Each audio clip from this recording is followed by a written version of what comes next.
रसिक प्रेक्षकांना एक नम्र विनंती, कृपया राष्ट्रगीतासाठी आपापल्या जागी उभं राहावं. धन्यवाद.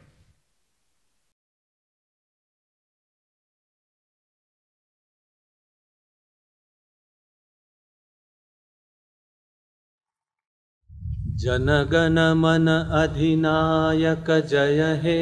भारत भाग्य विधाता, पंजाब सिंध गुजरात मराठा द्राविड उत्कल बंग, विंध्य हिमाचल यमुना गंगा उच्चल जलधि तरंग.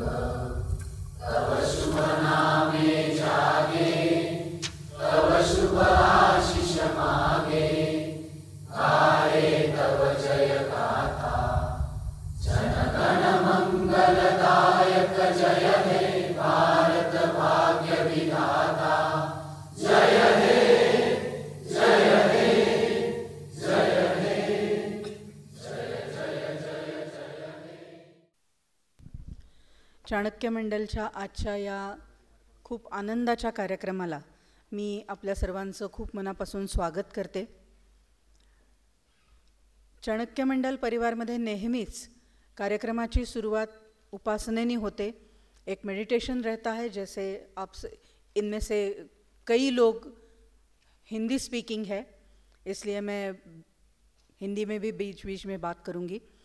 तो आप लोगों को बताया ही गया है कि हर रोज़ कार्यक्रम की, हर लेक्चर की, हर दिन चाणक्य मंडल परिवार में शुरुआत उपासना से होती है. मेडिटेशन रहता है, उसमें 3 वेरी कॉमन श्लोक रहते हैं जो आप सभी जानते हैं, और हर श्लोक से पहले 3 ओंकार रहते हैं. एक एक लाइन यहाँ से बताई जाएगी. हम सभी ने उपासना करनी है, उसके पीछे दोहराना है. उपासना हे एकाग्रतेसाठी केलं जातं. आपलं लक्ष, तुम्ही सगळे जे यांच्याकडनं प्रेरणा घेण्यासाठी आलेला आहात, तर आपल्या लक्षावर आपलं लक्ष केंद्रित राहावं यासाठी पण उपासना करायची असते. आपण सगळ्यांनी त्याच्यात सहभागी व्हायचं आहे. मोकळ्या स्वरात उपासना म्हणायची आहे. पाठीचा कणा ताठ ठेवून, डोळे मिटलेले, श्वासावर लक्ष केंद्रित करायचं आणि इथून एक एक ओळ सांगितली जाईल त्याच्या पाठोपाठ आपण मोकळेपणाने पहिले उपासना करेंगे. हरि ओम.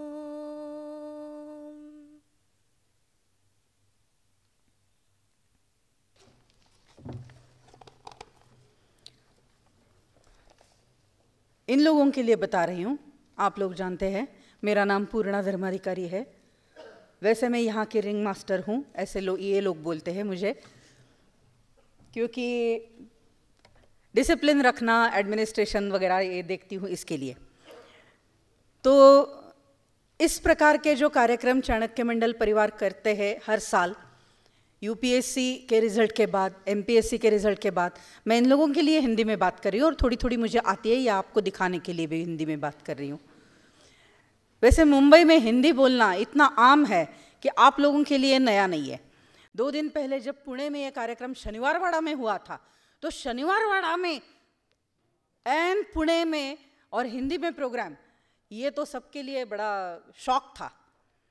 लेकिन आज हमारे बीच में जो सारे बैठे हुए ये स्टूडेंट्स हैं, इनमें से कई नॉन महाराष्ट्रियन है. इसके लिए इनको समझ में आए कि हम इनके बारे में कोई बुरी बात नहीं कर रहे, इसके लिए हिंदी में बोलना कम से कम मुद्दा तो मुझे ज़रूरी है.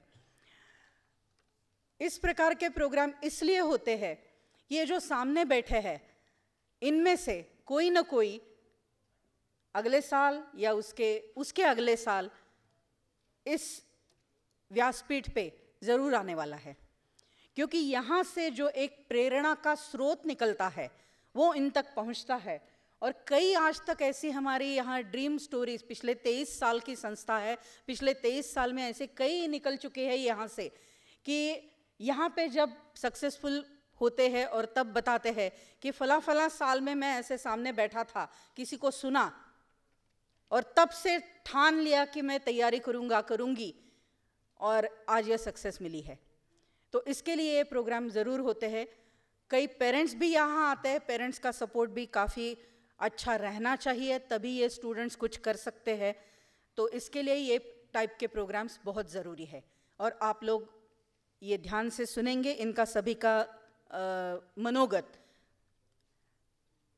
यानंतर एक ऐसा भी हमारा एक कल्चर हमेशा रहा है कि जैसे जिनके हाथों आज फेलिसिटेशन हो रहा है वो भी चाणक्य मंडल परिवार का एक कल्चर है कि यहीं से पढ़ाई करके निकले हुए और हमारी भाषा में जिसको हम कार्यकर्ता अधिकारी बोलते हैं।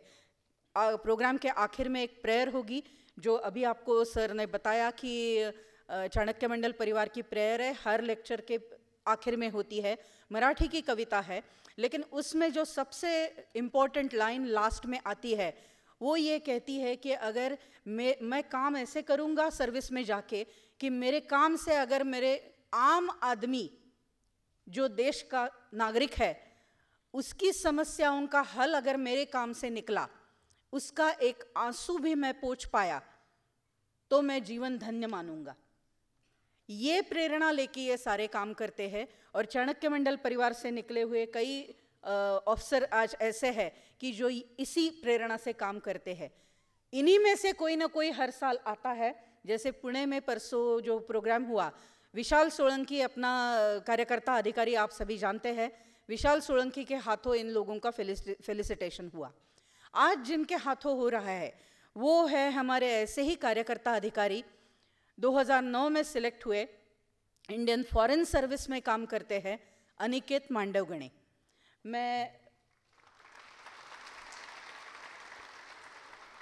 मैं धर्माधिकारी सर से विनती करती हूँ कि फॉर्मल प्रोग्राम है, आपको आश्चर्य लगेगा, हमारे बेटे जैसा है, अनिकेत का स्वागत करें।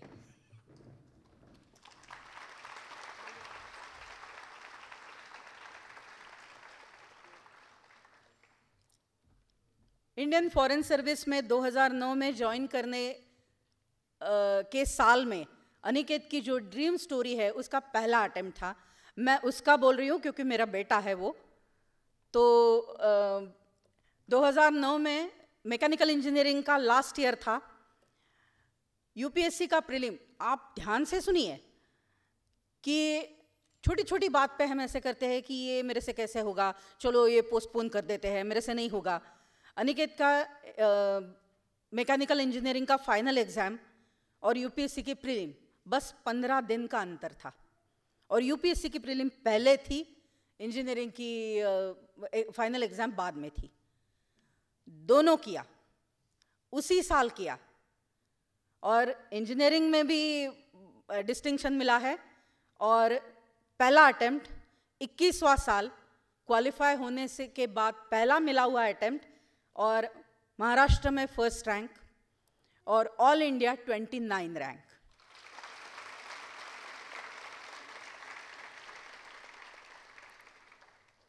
उसके बाद चाइनीज़ लैंग्वेज सिलेक्ट की, जानबूझ के की है क्योंकि आगे आने वाले दिनों में हमारा सामना चाइना से ही होने वाला है। ये जान के चाइनीज़ लैंग्वेज, ऐसे वैसे नहीं है, फर्स्ट चॉइस था। और आईएफएस में तो फर्स्ट ही था, मतलब उसको जो चाहिए वो लैंग्वेज मिलने ही वाली थी। तो चाइनीज़ लैंग्वेज। आजकल ऑस्ट्रिया में फर्स्ट सेक्रेटरी वियन्ना में काम करते हैं, थोड़े दिन के लिए छुट्टी पे आए हैं, तो आज आपके साथ है। और अनिकेत के हाथों इन सभी का फेलिसिटेशन होगा। अनिकेत ने उसके बाद चाणक्य मंडल परिवार में फुल टाइम कार्यकर्ता के रूप में भी काम किया। ये फुल टाइम फैकल्टी थे, यूपीएससी बैच के कोऑर्डिनेटर रह चुके हैं पुणे में, और ये करते करते मेंस दिया है, ये करते करते इंटरव्यू दिया है। तो ये सारा ड्रीम स्टोरी ये भी आप तक पहुँचे, इसके लिए भी आज अनिकेत आपसे बात करेंगे। मैं आज फेलिसिटेशन प्रोग्राम शुरू करते हुए नितिन शाक्य, डॉक्टर नितिन शाक्य को आमंत्रित करती हूँ। सबसे पहले उनका सम्मान होगा अनिकेत के हाथों। नितिन शाक्य दिल्ली के रहने वाले हैं, एमबीबीएस डॉक्टर है, एनेस्थेटिस्ट है।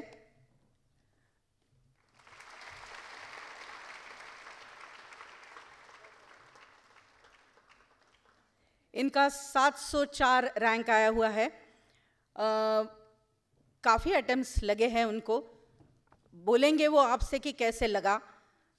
कई के नसीब में होता है फर्स्ट अटेम्प्ट, कई के नहीं होता, इनमें से कई लोग ऐसे हैं कि बहुत सारे अटेम्प्ट लगे हैं। तो ये भी आपसे बात करेंगे, क्योंकि हम सारे, आप में से भी सारे ऐसे लकी अनिकेत जैसे होते नहीं हैं। अनिकेत को क्या पता दुख क्या होता है, कुछ पता नहीं है उसको, एक्सपीरियंस नहीं है उसको।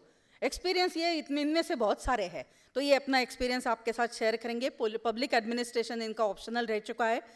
इनके फादर जूनियर इंजीनियर करके रिटायर हो चुके हैं और माताजी गृहिणी हैं। नितिन शाक्य।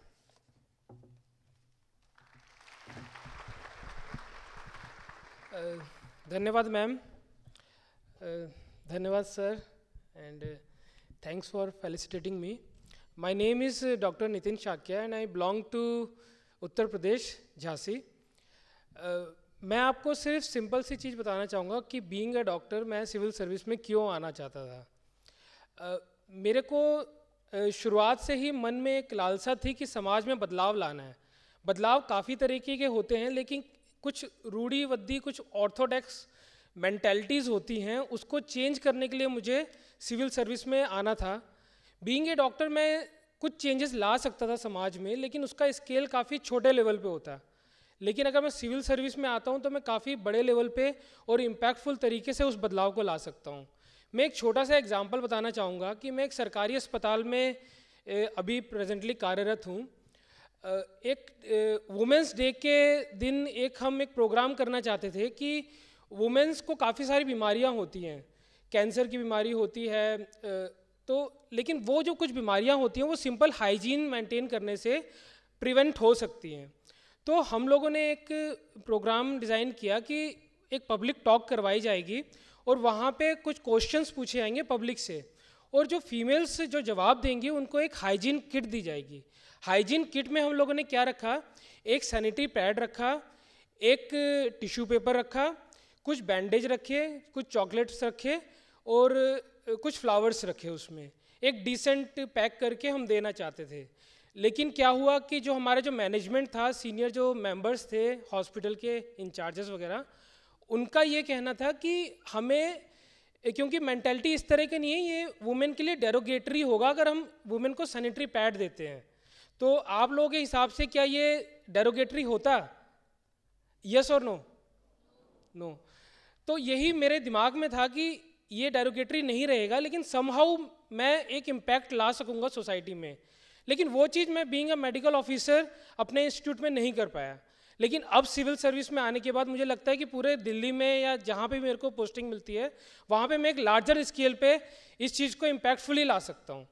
तो this was my motivation to enter into civil service, and I am greatly thankful to Dharmadhikari sir for the interview guidance program. काफ़ी इन्होंने मेरे को क्वेश्चंस के बारे में तैयार करवाया, जो मेरी पर्सनालिटी को मेरे को किस तरह से प्रेजेंट करना है इंटरव्यू बोर्ड के सामने, उसमें इन्होंने गाइडेंस दी। एंड इस परिवार का हिस्सा बन के सर मुझे काफ़ी अच्छा लग रहा है, और अब मैं प्राउडली कह सकता हूँ कि मैं चाणक्य मंडल परिवार का एक कार्यकर्ता हूँ। सो धन्यवाद।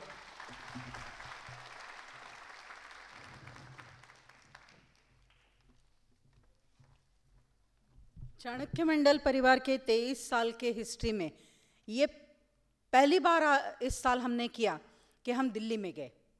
चाणक्य मंडल परिवार का दिल्ली सेंटर शुरू हुआ, और चाणक्य मंडल परिवार ने इस साल काफ़ी लेट गए हम, क्योंकि मेंस के रिज़ल्ट के बाद भी 26 जनवरी के बाद हमने दिल्ली का प्रोग्राम शुरू किया, मॉक इंटरव्यूज़ कंडक्ट किए, और इनमें से कई लोग ऐसे हैं कि ये जो दिल्ली सेंटर के हैं और यहाँ पर उन्होंने मॉक इंटरव्यूज़ शुरू किया, मॉक इंटरव्यूज़ दिया है, और अगले साल हम आगे भी प्रोग्राम दिल्ली में करने वाले हैं। इसके बाद मैं आमंत्रित करती हूँ दिनेश कुमार मीना को।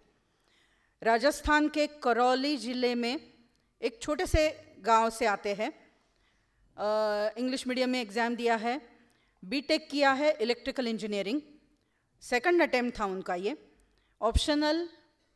दिनेश आइए।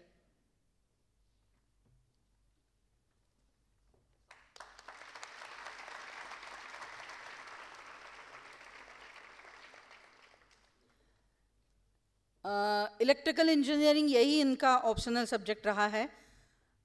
पिताजी गवर्नमेंट एम्प्लॉई है और माताजी गृहिणी है। दिनेश कुमार मीना, 678 रैंक है इनका।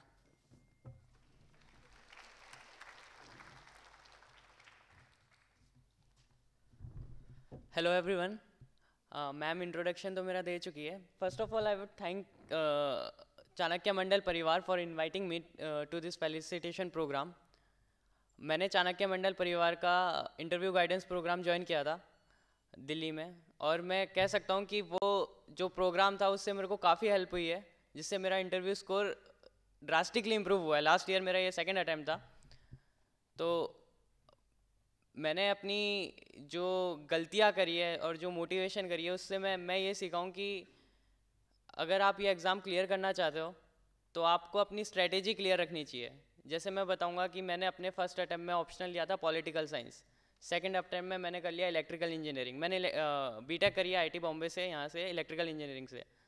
तो ये मेरी एक मिस्टेक थी जिसके कारण मुझे लगता है कि मेरी रैंक जो है अच्छी हो सकती थी, लेकिन इस मिस्टेक के कारण रह गई। तो first of all be confident and एक स्ट्रेटेजी डिवाइस करो अपने हिसाब से अगर आपको ये एग्ज़ाम क्लियर करनी है, और फिर उस स्ट्रेटेजी पे चलो, और जो भी सारी अपने आसपास जो नेगेटिव वाइब्स होती है उसको दूर रखो, और इसी तरीके से तुम अगर ये एग्ज़ाम क्लियर करना चाहते हो तो। और मैं फाइनली थैंक्स बोलूँगा सर को, अनिकेत सर को, धर्माधिकारी सर को। सर ने मेरे को बहुत मोटिवेट किया था इंटरव्यू के टाइम पे, कि सर ने बोला था कि तुम्हारे 200+ मार्क्स आएंगे। तो मैं एटलीस्ट लास्ट टाइम पे एकदम मोटिवेटेड होके गया था अपने इंटरव्यू में। तो thank you sir, thank you Aniket sir, and best of luck for all of you.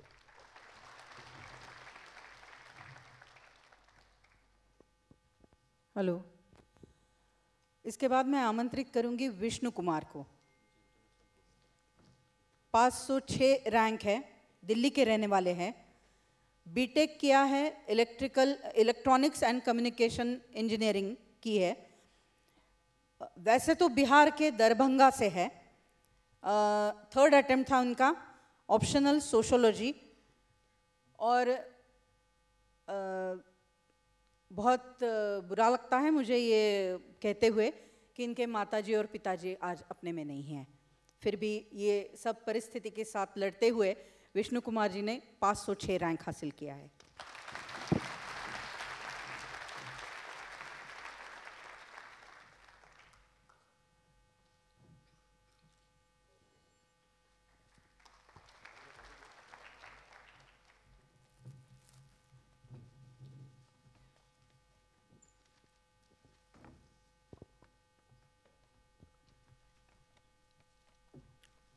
Good evening, Dharmadhikari ma'am, Dharmadhikari sir, and Aniket sir. Good evening to all audience.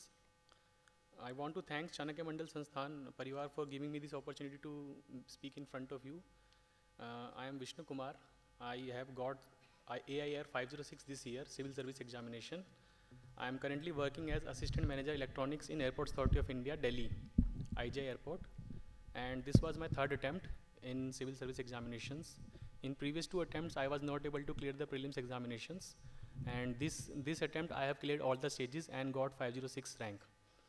And I have taken the interview guidance from Chanakya Mandal Parivar in Delhi, and sir was the chairman of the board, and he gave me valuable guidance during the interview. And after that, I improved a lot in my interview scores, and I got a good score of 182 marks in final interview of UPSC.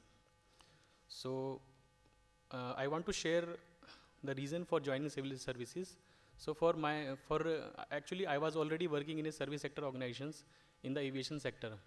So the reason for joining civil services was it can provide me the challenging career and it can impact a lot of lives. So this was the sole reason I want to come in civil services. And I want to give you a basic mantra which I followed. I followed three things. There is one: hard work, perseverance, and consistency. Apart from that, resources remain the same, material remain the same. So you need to be following these 3 things: hard work, consistency, and perseverance. If you are doing these 3 things, then you will certainly achieve your goal in coming times. So once again, I want to thank Chanakya Mandal Parivar for giving this me opportunity and wish you best of luck. Thank you.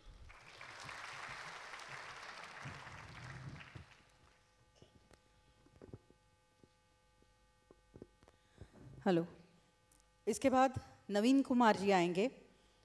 324 rank है, राजस्थान के झुंझुनू जिले से है, वहाँ में भी एक छोटे से गांव से है। बीटेक किया हुआ है आईटी, 4th अटेम्प्ट था, पॉलिटिकल साइंस ऑप्शनल था, और पिछले साल उनकी CAPF से भी सिलेक्शन हो चुकी थी। उनके फादर का खुद का कोई उद्योग व्यवसाय है और माताजी गृहिणी है। नवीन कुमार, 324 रैंक।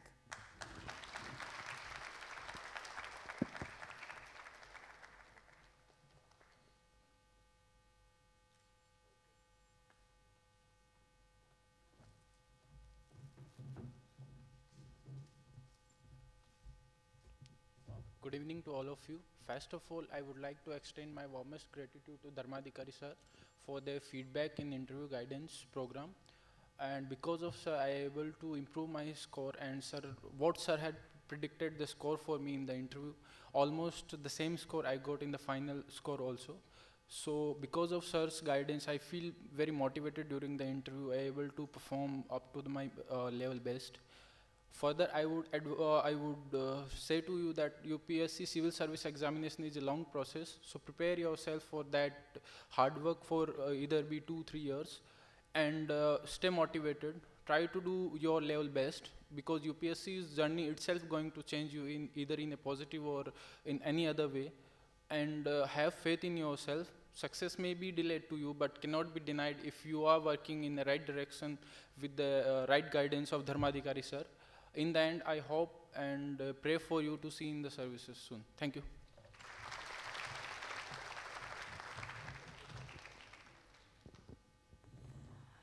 आपको शायद ऐसे लगेगा कि मैं पहले एक फैक्ट बताती हूँ। अनिकेत को लेके ये जो पीछे बैठे हुए ना, सारे के सारे इंजीनियर हैं, बस एक ही नहीं है उसमें, अपनी मराठमोड़ी कन्या है वो। मैं उसी को बुला रही हूँ, नेहा देसाई, 322 रैंक, महाराष्ट्र के सिंधुदुर्ग जिले में कुडाल से है।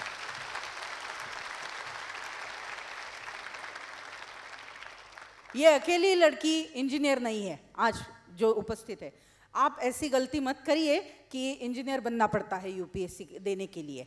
ये इसने साबित किया है कि इंजीनियर बनने की कोई ज़रूरत नहीं है, बाकी भी लोग कर सकते हैं। नेहा ने LLB की हुई है और मराठी में MA कर चुकी है YCMOU से। पुणे विद्यापीठ से LLB किया हुआ है, 3rd अटेम्प्ट था, हिस्ट्री ऑप्शनल था नेहा का। नेहा को चाणक्य मंडल परिवार से जो पिछले 11-12 साल से एक स्कॉलरशिप दी जाती है, जिसका नाम है कॉम्पिटिटिव टैलेंट सर्च।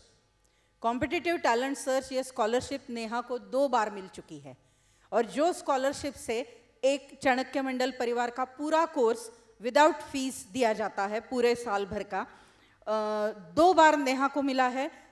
उसने फाउंडेशन कोर्स किया, उसके बाद यूपीएससी कॉम्प्रिहेंसिव कोर्स साल भर का किया। तो नेहा के फादर पिताजी इन्वेस्टमेंट कंसल्टेंट है और अकाउंट्स ऑफिसर्स के पद से उसकी माताजी अभी रिटायर हो चुकी है। सबसे बड़ी बात, नेहा को आप जानते हैं, लोकसत्ता जो पढ़ते हैं, लोकसत्ता मराठी न्यूज़पेपर जो पढ़ते हैं, वो जानते हैं कि उनका एक बड़ा रहता है हर साल प्रोग्राम, जिसका नाम वो एक अवार्ड देते हैं, वक्ता दशसहस्रेषु, ऐसा उसका नाम है। उसका पहला अवार्ड नेहा को मिला है। Neha Desai, 322 rank.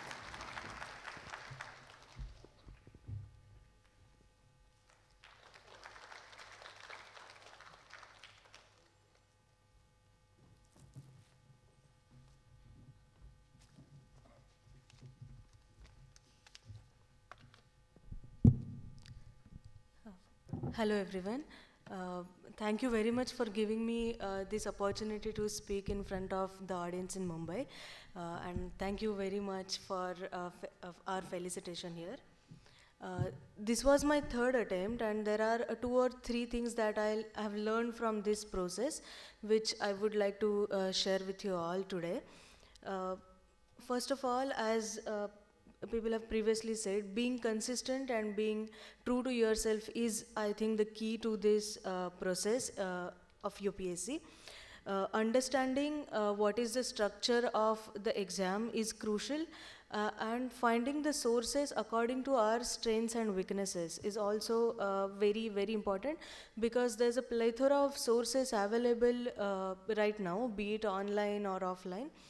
So understanding what source we are going to use and what we are not going to use, no matter what the toppers say, no matter what the successful candidates say, what suits us is very important while choosing the sources.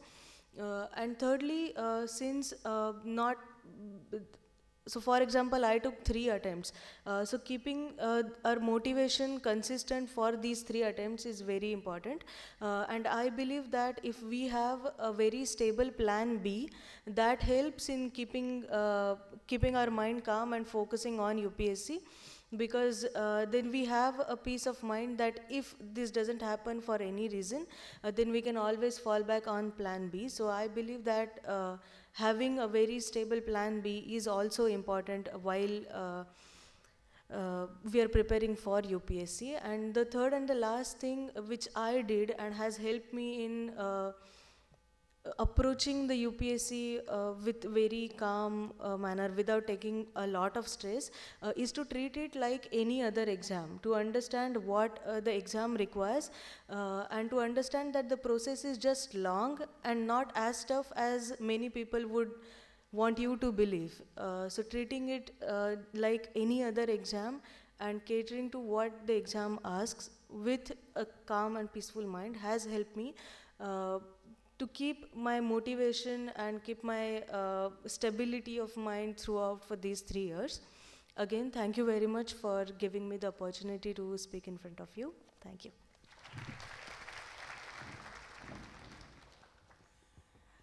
इसके बाद मैं आमंत्रित करूंगी नवनीत मित्तल को। नवनीत दिल्ली के रहने वाले हैं, बीटेक किया हुआ है कंप्यूटर इंजीनियरिंग। नवनीत का ये फर्स्ट अटेम्प्ट था, ये सबसे बड़ी नोट करने वाली बात है। पॉलिटिकल साइंस ऑप्शनल था उनका। बंगलोर और हैदराबाद में उन्होंने इसके पहले जॉब भी किया है और ये सारा करते करते यूपीएससी उसके बाद में सोचा होगा शायद। इनके भी पिताजी आज हम में नहीं हैं और माताजी का उद्योग व्यवसाय खुद का। Navneet Mittal 319 rank.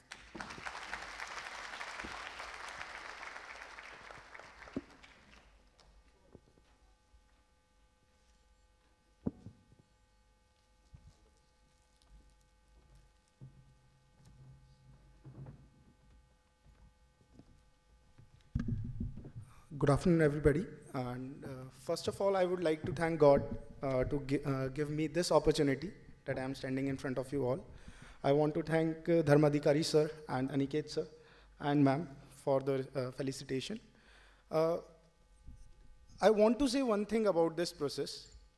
Apart from the result is secondary. What I have observed about this process is that this process makes you a better human being. आपको इतना कुछ इससे सीखने को मिलता है कि अगर बाई चांस भी अगर आप सक्सेसफुल नहीं होते हैं तो जिस फील्ड में भी आप जाते हैं तो आप उसमें हमेशा सक्सेसफुल होंगे क्योंकि इतनी अवेयरनेस हो जाती है आपको. So other thing is that about the Mantra which I followed which help me succeed is that keep your resources minimum. आप ज़्यादा मत पढ़िए, बहुत ही मतलब लिमिटेड रिसोर्सेज पढ़िए, बट उनको अच्छे से रिवाइज करिए और जितने ज़्यादा प्रैक्टिस आप कर सकते हैं टेस्ट सीरीज़ की उतनी आप करिए. Apart from this I would say that always keep your mind and strategy clear. कभी कोई नेगेटिव थॉट मत आने दीजिए एंड बस पॉजिटिव सोच के आप बिना रिजल्ट की परवाह करते हुए आप तैयारी करते रहिए and I am sure that you all will be successful. All the best. Thank you.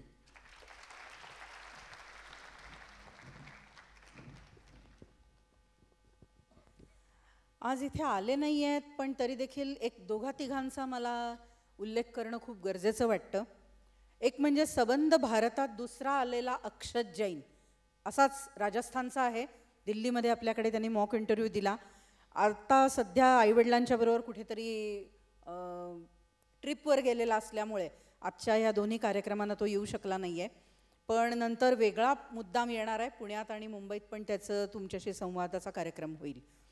त्यानंतर महाराष्ट्रातनं पहिली आलेली तृप्ती धोडमिसे, 16 रँक आहे तिची आणि 9 वर्षापासून ती महाराष्ट्राच्या GST सेवेमध्ये आहे. 9 वर्ष MPSCतनं सिलेक्शन नंतर जॉब करते आणि त्या सेवेत असताना तिने UPSC दिली आणि 16 रँक आहे तिची. तृप्तीसुद्धा अशीच केव्हा तरी तुमच्याशी बोलायला येणार आहे.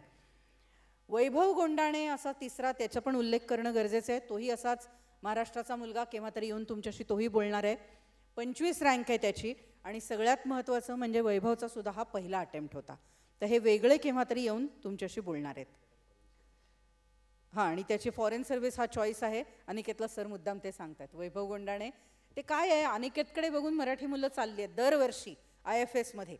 तर विश्वांजली गेल्या वर्षी, सूरज जाधव, हे सगळे गेल्या 2 वर्षात इंडियन फॉरेन सर्व्हिस जॉईन केलेली आपली मराठी मुलं आहेत. यानंतर मैं आमंत्रित करूंगी कुमार विवेक को. 253 रैंक है उनका. बिहार के पटना के रहने वाले हैं. BIT किया हुआ है. 6ठा अटेम्प्ट था उनका और सोशोलॉजी ऑप्शनल था.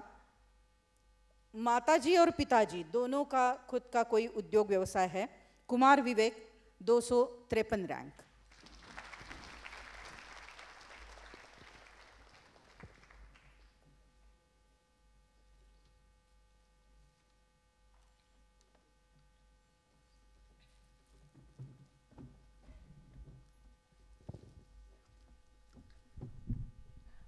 Poona ma'am, Dharmadhikari sir, Aniket sir, fellow selected candidates and everyone over here, thank you.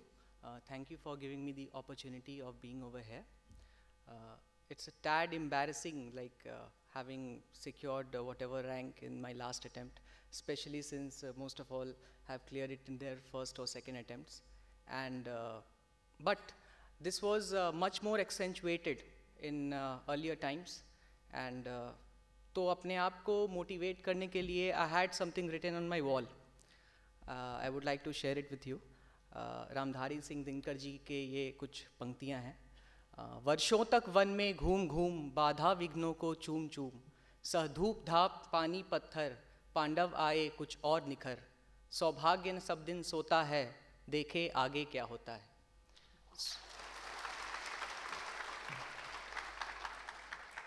So I had belief in myself that I could clear this examination.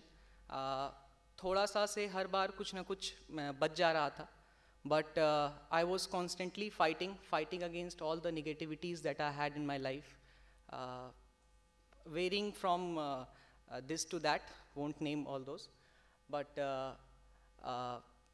in my last attempt, I would be dishonest if I say that Dharmadhikari sir didn't play a very significant role.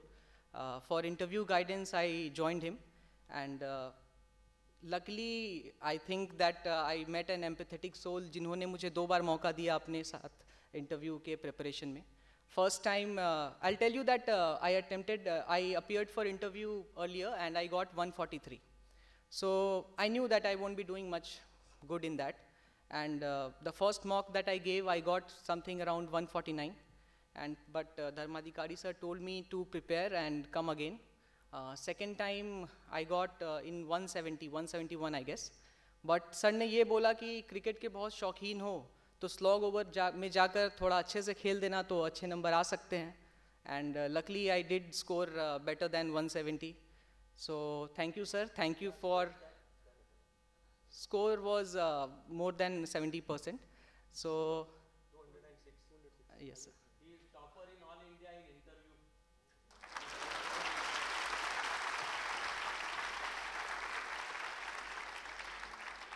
So thank you, sir. Thank you for teaching me how to play in the slog overs. And last May, I would say that becoming a better person, broadening the horizon of your wisdom, of your intelligence, of your knowledge. This is very much important no matter what you do, wherever you are and whatever you are doing. So it's important to fight for in any circumstances that is there in your life.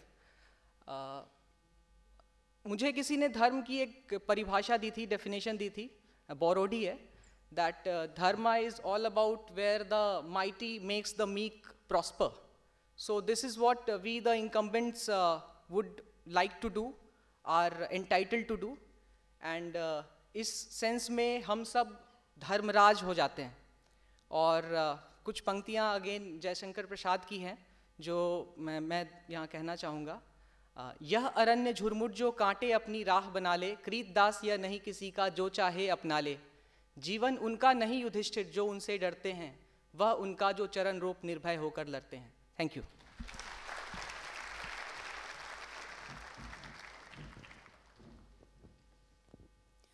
यानंतर मी खरं म्हणजे बोलवणार आहे गौरव रायला, आणि तो मराठी मुलगा आहे, कारण जन्मापासून लहानपणापासून वाढलेला महाराष्ट्रात आहे. वैसे हिंदी भाषिक है, मूल उत्तर प्रदेश के रहने वाले है पूरी फॅमिली. बीटेक केलेलं आहे COEP पुण्यातनं सिव्हिल इंजिनिअरिंग, आणि नंतर इंजिनिअरिंग सर्व्हिसमध्ये जी UPSC ही परीक्षा घेते त्याच्यातनं त्यांचं सिलेक्शन होऊन आता त्याच्यातर्फेच इंडियन रेल्वेजमध्ये मुंबईतच पोस्टिंगवर आहे. पण आता ते बदलून सिव्हिल सर्व्हिसमधनं आता त्यांना जी 204 रँक मिळालेली आहे, गौरव आता त्याच्यात जॉईन होईल. सिव्हिल इंजिनिअरिंग हाच त्याचा ऑप्शनल होता, आणि 2014 पासून इंजिनिअरिंग सर्व्हिसमध्ये, आणि त्याच्यातनं आता मुंबईमध्ये पण सध्या सुट्टीवर आहे, आणि आता 204 रँकमधनं जी सर्व्हिस मिळेल त्याच्यात जॉईन होतील. या सगळ्यांच्यात गौरव हा एकटाच विवाहित आहे. आपलं सांगितलेलं बरं तुम्हाला. गौरवचे वडील शासकीय सेवेत आहेत, प्राध्यापक आहेत, आई गृहिणी आहे, आणि त्याची पत्नी सध्या PhD करते. गौरव राय 204 rank.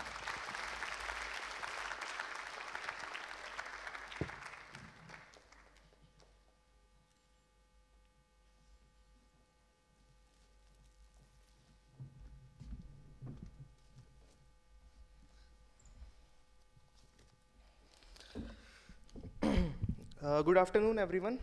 First of all, I would like to thank Chanakya Mandal Parivar, Avinash Dharmadhikari sir, for his interview guidance. Next, I have secured 204 rank in Civil Services 2018, and in 2014, I secured All India Rank 1 in Engineering Services, through which I joined Railways, and now presently I'm working in Railways.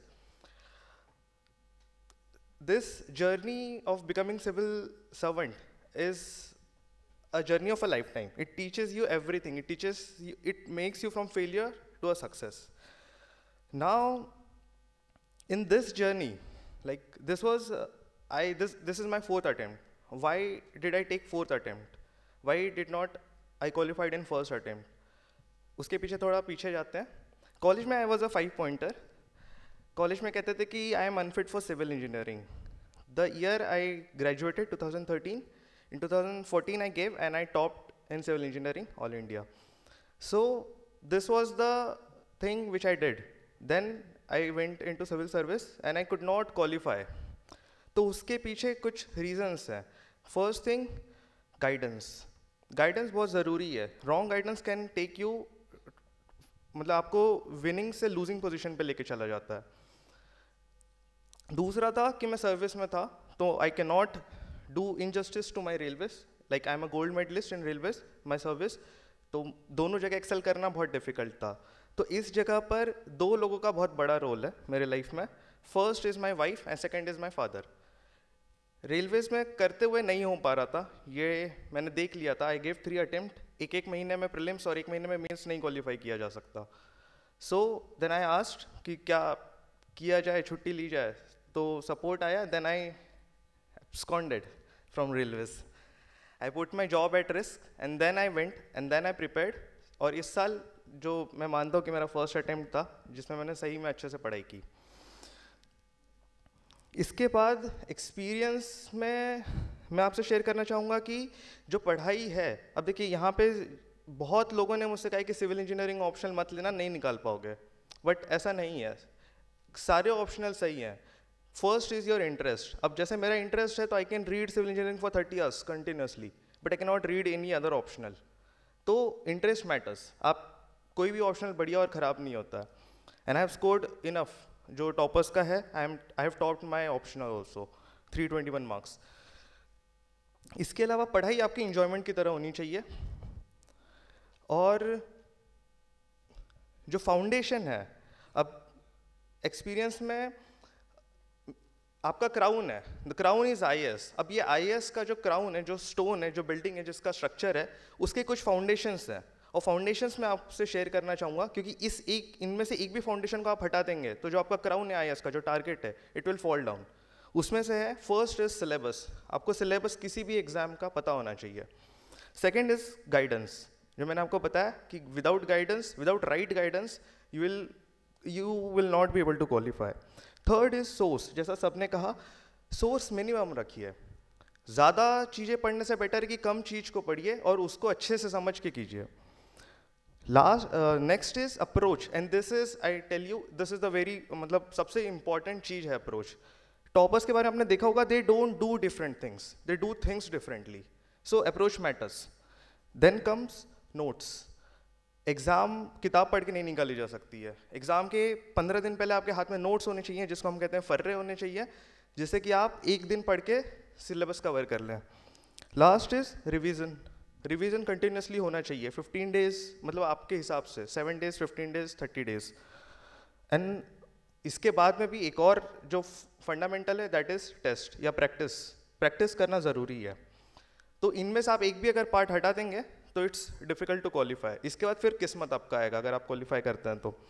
इसके अलावा one thing I want to thank to Dharmadhikari sir, कि interview में ऐसा होता नहीं है, but मेरे साथ ऐसा हुआ था कि I have given interview and there was one question asked to me which I did not know, so I studied, and in my main interview the same question was asked to me and I was like I knew it. So that was the thing कि interview देना चाहिए, क्योंकि उससे आपको बहुत सारी चीज़ों के बारे में पता चलता है, आपको एक अलग अलग इंसाइट्स मिलते हैं जो आप नहीं सोच पाते हैं। Thank you, all the best.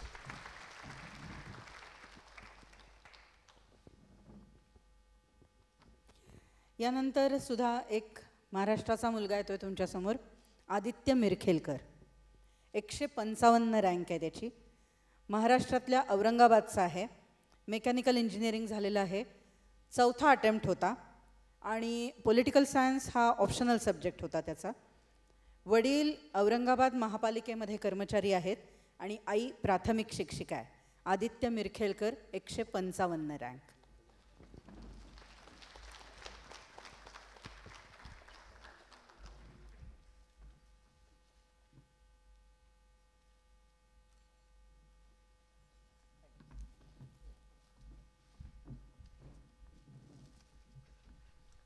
Good evening. मला जे काही बोलायचं होतं ते सगळ्यांनी बोललेलं आहे, त्यामुळे माझ्याकडे बोलायला आता नवीन काही नाही आहे। तर डिसअपॉइंट झाले तर सॉरी, माझा दोष नाही, यांचा दोष आहे। सरांचे आभार की त्यांनी मला मॉक इंटरव्ह्यू दिला होता, तेव्हा सरांनी शेवटी सांगितलं होतं की तुझ्यात स्टँडअप कॉमेडियनसारखे गुण आहेत म्हणे। तर मला समजलं नाही ते मी पॉझिटिव्हली घेऊ का निगेटिव्हली घेऊ, पण सर म्हणले होते इट्स अ कॉम्प्लिमेंट। ठीक आहे, तर मनाला आता वातावरण बरंच सिरियस झालेलं आहे, तर मी थोडं त्याला रिलॅक्स करतो। हे सगळे बोलले ते कॉम्पिटिटिव्ह एक्झाम्सबद्दल बोलले। मी एवढं म्हणेल की बियॉन्ड दॅट हा विचार करा की खरंच तुमचं ॲप्टिट्यूड आहे का कॉम्पिटिटिव्ह एक्झामिनेशनसाठी, are you meant to be that. बरेच मुलं फेल होतात, त्याचे XYZ रिझन्स असतील, पण त्याचं अजून एक रिझन असतं की त्यांना इंटरेस्ट नसतो म्हणून फक्त घरचे म्हणतात, पॅरेंटल प्रेशर आहे, पियर प्रेशर आहे म्हणून करतायत। सो आस्क युअर सेल्फ की तुम्हाला इंटरेस्ट आहे का नाही, आणि जर इंटरेस्ट असेल तर मग स्ट्रगल वगैरे काही नसतं, ती फक्त आवड असते। मला 4 अटेम्प्ट लागले, तर कधीच असं वाटलं नाही की हे खूप स्ट्रगल होऊ लागलं किंवा आता कसं होईल, can I pass this exam, नाही, कारण मला माहिती होतं की स्कोप ऑफ इम्प्रूव्हमेंट आहे, प्रत्येक सब्जेक्टमध्ये कुठे ना कुठे वाढू शकतात। पहिल्या अटेम्प्टला प्रिलिम्स फेल झालो, दुसऱ्या अटेम्प्टला मेन्स फेल झालो, लास्ट टाईम इंटरव्ह्यू फेल झालो, आणि यावेळेस इंटरव्ह्यू पास झालो 155 रँकाला। तर मला फक्त एकच सांगायचं आहे की हे ठीक आहे, आणि जे खरंच सिरियसली प्रिपेअर करतात त्यांच्यासाठी टाईम मॅनेजमेंट खूप इम्पॉर्टंट आहे। सगळ्यांना दिवसाला 24 तास आहेत, तर तुम्ही तुमचा टाईम कसा घालवताय बघा। फुकट टाइमपास करून कट्ट्यावर बसून पबजी खेळून टिकटॉक बॅन झालं मी खुश आहे. ॲक्टर बनायचं असेल तर नाटक करा, 12 सेकंदमध्ये काय ॲक्टर बनणार आहे. हां, तर chase excellence, follow your passion and utilise your time well. And मी 4 मिनटं दिले होते, 2-2.5 मिनटात संपवतो. थँक्यू.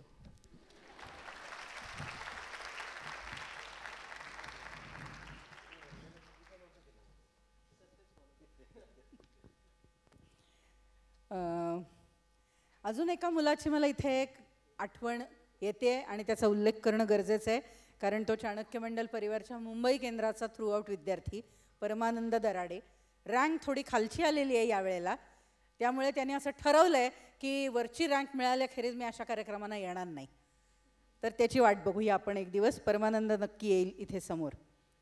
यानंतर मैं आमंत्रित करूंगी सावन कुमार को. 89 रैंक है त्याची. बिहार के, ये क्या उसका उच्चार होता है, सोपौल, सोपौल, सोपौल जिले से है. अंदौली करके छोटा सा गांव है, वहाँ से है. एमटेक किया हुआ है IIT मुंबई से. एरोस्पेस इंजीनियरिंग है और एंथ्रोपोलॉजी ऑप्शनल सब्जेक्ट है. 5वां अटेम्प्ट था.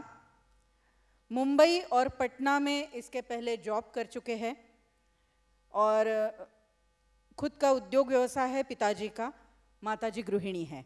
सावन कुमार 89 रैंक.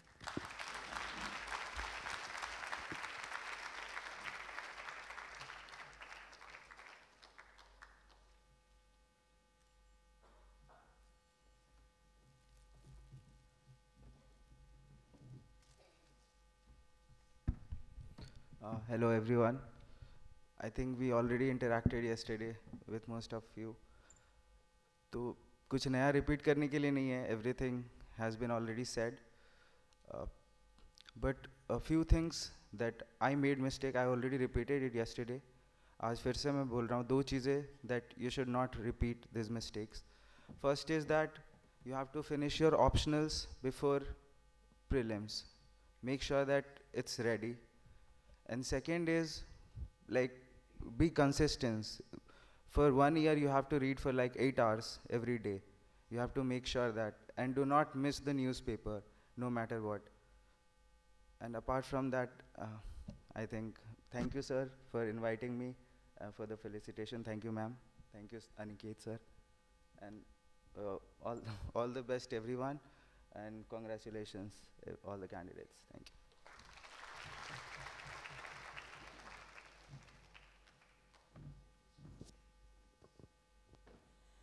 ये सबको बोले थे हम पहले कि 4-4 मिनट दिए हुए, कोई 4 मिनट तक भी बात नहीं कर रहा है. मैंने उनको बताया था ये आपका 2 मार्कर है. क्रिस्प और शार्प अपना जो भी एक्सपीरियंस है वो बताना है. दूसरे आपके एक्सपीरियंस कैसे बता सकते हैं, वो तो आप ही को बताने हैं. लास्ट 2 बचे हैं इनमें से. एक है, अब मैं आमंत्रित करूंगी शिवांश अवस्थी को. 77 रैंक है उनका. उत्तर प्रदेश के कानपुर के रहने वाले हैं और कानपुर IIT से ही बीटेक किया हुआ है, एरोस्पेस इंजीनियरिंग. इनका पहला अटेम्प्ट था. 77 रैंक. और ज्योग्राफी ऑप्शनल सब्जेक्ट रहा है. ये भी पहले जॉब कर चुके हैं. पिताजी अब रिटायर्ड है और माताजी गृहिणी है. Shivansh Awasthi 77 rank.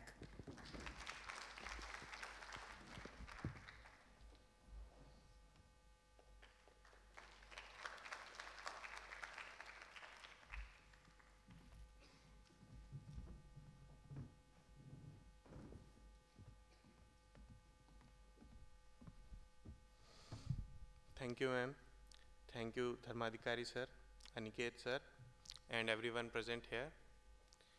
So I think it is very easy to analyze when you fail in something, but it is very difficult to analyze what clicked for you when you get success. So, but I will tell you my journey and you can get some idea of what might have clicked for me. and with the caveat that everyone is unique, and don't try to imitate any particular person. Try to learn from everyone, but try to find your own uniqueness and follow it. So today I am standing here and you are sitting there, but tomorrow if you follow if you can find your own unique quality and pursue it with your own hard work, you can also be standing in a similar podium anywhere and guiding others. So what 2-3 things I followed in my preparation was that I followed a very simple approach.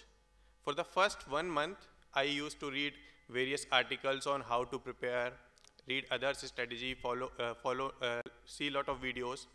But like after 1 month, I sat one day, decided how I am going to do my preparation for next 1 year and finalized it. And for the next 1 year, I never changed the broad timetable which I made. So many times I see that people do one thing and then after 2-3 months they think that it's not working and change. So it is very important to spend significant amount of time in strategizing your preparation. And then other than this, I think we also need to have a bit of emotional intelligence when we prepare for this exam. By emotional intelligence, I mean to say that we should be aware of our own emotions. Many times we tend to think that we will study tomorrow, we delay things, and then we are never able to do that. So for that, we need to know what we are going to give, which exam. It is civil service exam, and UPSC expects to select civil servants which are the most suitable for the job. And that job requires discipline, and the job requires you to have decision-making powers. So if you are not able to make decisions for your own self during your preparation, how will you be a good civil servant in future? So always, whenever you are confused, think yourself as a future civil servant. Think that you are a magistrate or a collector in a district, and you have to handle the whole lot of things in your district. And if you can handle that in future, you can also handle your preparation very easily. And in the end, I would like to thank Dharmadhikari sir for his guidance during the interview guidance program. I took interview guidance from him 1 week before my interview, and his guidance helped me to increase my confidence. And finally, I got very good marks in my interview, due to which I got rank in top 100. So thank you very much, sir.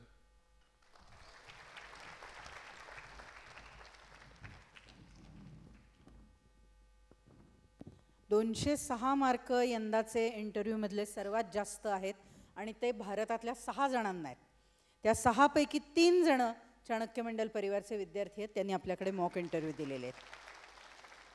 आता आपल्याशी शेवटचा यातला यशस्वी विद्यार्थी बोलायला येतोय.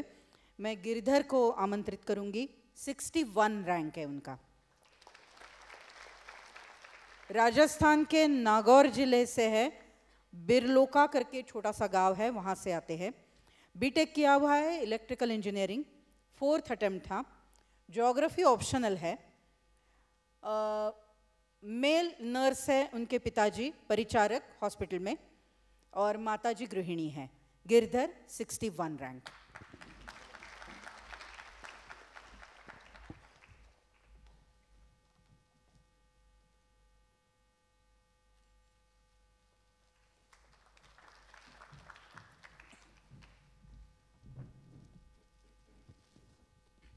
Good evening friends.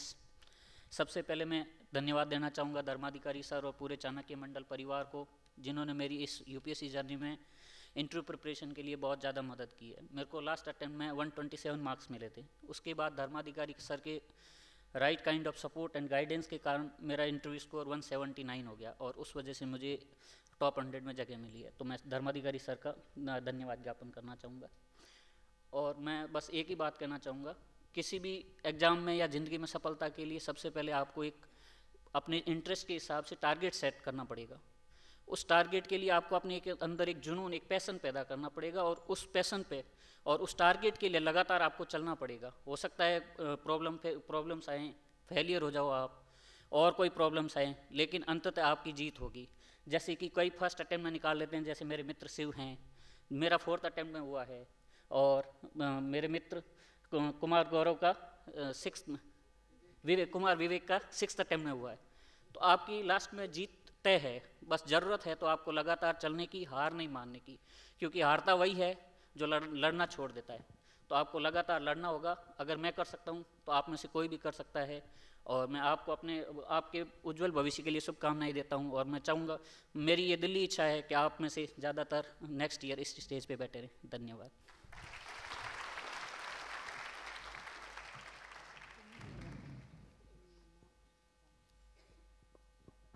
यानंतर सगळेजण संकल्प घेतील, संकल्प सोडतील। धर्माधिकारी सर संकल्पाविषयी बोलतायत। रिजल्ट के बाद जो कार्यक्रम होगा उसका नाम होता है अभिनंदन और शुभकामनाएं। ऐसे कार्यक्रम का अगर कोई सर्वोच्च बिंदु है, the climax, the real height of the program, फिर है ये जो संकल्प है। ये एक सपना है, विजन है कि अपने जीवन में एग्ज़ाम में सफलता पाने के बाद जो सर्विस ज्वाइन करेंगे, वो समाज को एक वचन देते हुए ज्वाइन करेंगे। आप लोग तो जानते हैं कि इसमें कोई कंपल्शन नहीं होती है, लेकिन चाणक्य मंडल का तो काम है, जो मात्र क्लास नहीं है, किस प्रेरणा के साथ नई पीढ़ी हमारी सरकारी नौकरी में जाएं, अच्छे अच्छे पदों पर काम करें। तो ये संकल्प है, इस कार्यक्रम का हाई पॉइंट है। I am going to call it the real essence of the entire program. शुभकामनाएं तो सबके प्रति है, आगे चल के जो काम करना है उसके लिए भी हर किस्म की शुभकामनाएं हैं, लेकिन अंतःकरण में ये रखते हुए जाना है। और इसके पीछे भावना है कि समाज के सामने खड़े होकर सार्वजनिक रूप से ये वचन दे के अब वो ज्वाइन करेंगे। मैं ये नहीं कह सकता कि मसूरी जाएंगे, क्योंकि अब 3 जगह पे होता है। पहले जो फाउंडेशन कोर्स, वहाँ भी नाम फाउंडेशन कोर्स है, वो 3 जगहों पे होता है, और बाद में फिर फेज़ 1 फेज़ 2 होगा IAS अफसरों का, वो मसूरी में होगा। लेकिन ये वचन देते हुए, वो उनका अपना संकल्प है, मेरे पीछे वो दोहराएंगे। आप सबकी शुभकामनाएं भी उनके प्रति हों। The administration should be clean, efficient, and responsive to people's aspirations. It should promote all-round development and national integration. To attain these goals, I will join civil services. At the individual level, I will remain clean, efficient, and of an impeccable character. I will endeavor to imbibe the same qualities in administration. प्रशासन स्वच्छ, कार्यक्षम और लोगों की आकांक्षाओं के प्रति उत्तरदायी होना चाहिए। इससे सर्वांगीण विकास और राष्ट्रीय एकात्मता को बढ़ावा मिलना चाहिए। इस लक्ष्य को प्राप्त करने के लिए मैं नागरिक सेवाओं में प्रवेश करूंगा। व्यक्तिगत स्तर पर मैं शुद्ध, स्वच्छ और कार्यक्षम रहूंगा। प्रशासन व्यवस्था में भी समान गुणों को लाने का प्रयास करूंगा। जय हिंद। जय हिंद।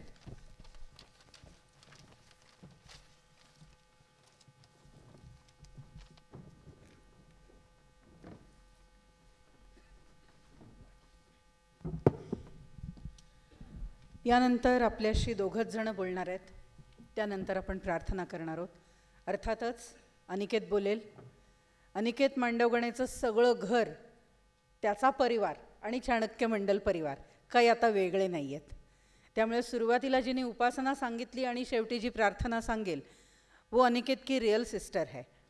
जो प्रार्थना बोल रही थी वो, और अब वो मुंबई केंद्र में ये सारा काम संभालती है, भैरवी। अनिकेत चाणक्य, मी त्याची ओळख तर तुम्हाला सुरुवातीलाच करून दिली, आणि अनिकेतकडे बघून अनेक जण जे आज प्रशासनात जात आहेत त्यातले आता तुम्ही आज लक्षात ठेवा, गेल्या वर्षी विश्वांजली सिलेक्ट झाली, विश्वांजली हे सांगून सिलेक्ट झाली, हो कोर्सला होती त्यावेळेला तिने ठरवलं, आणि ती आता फॉरेन सर्व्हिसमध्येच आहे।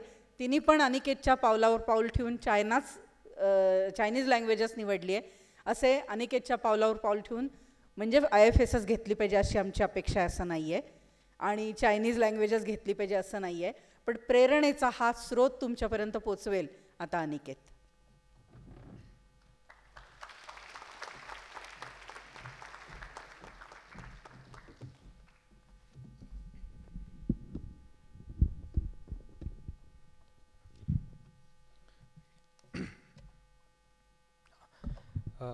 Good evening, everyone. Dharmadhikari sir, Purna Tai, and all my friends on the dais.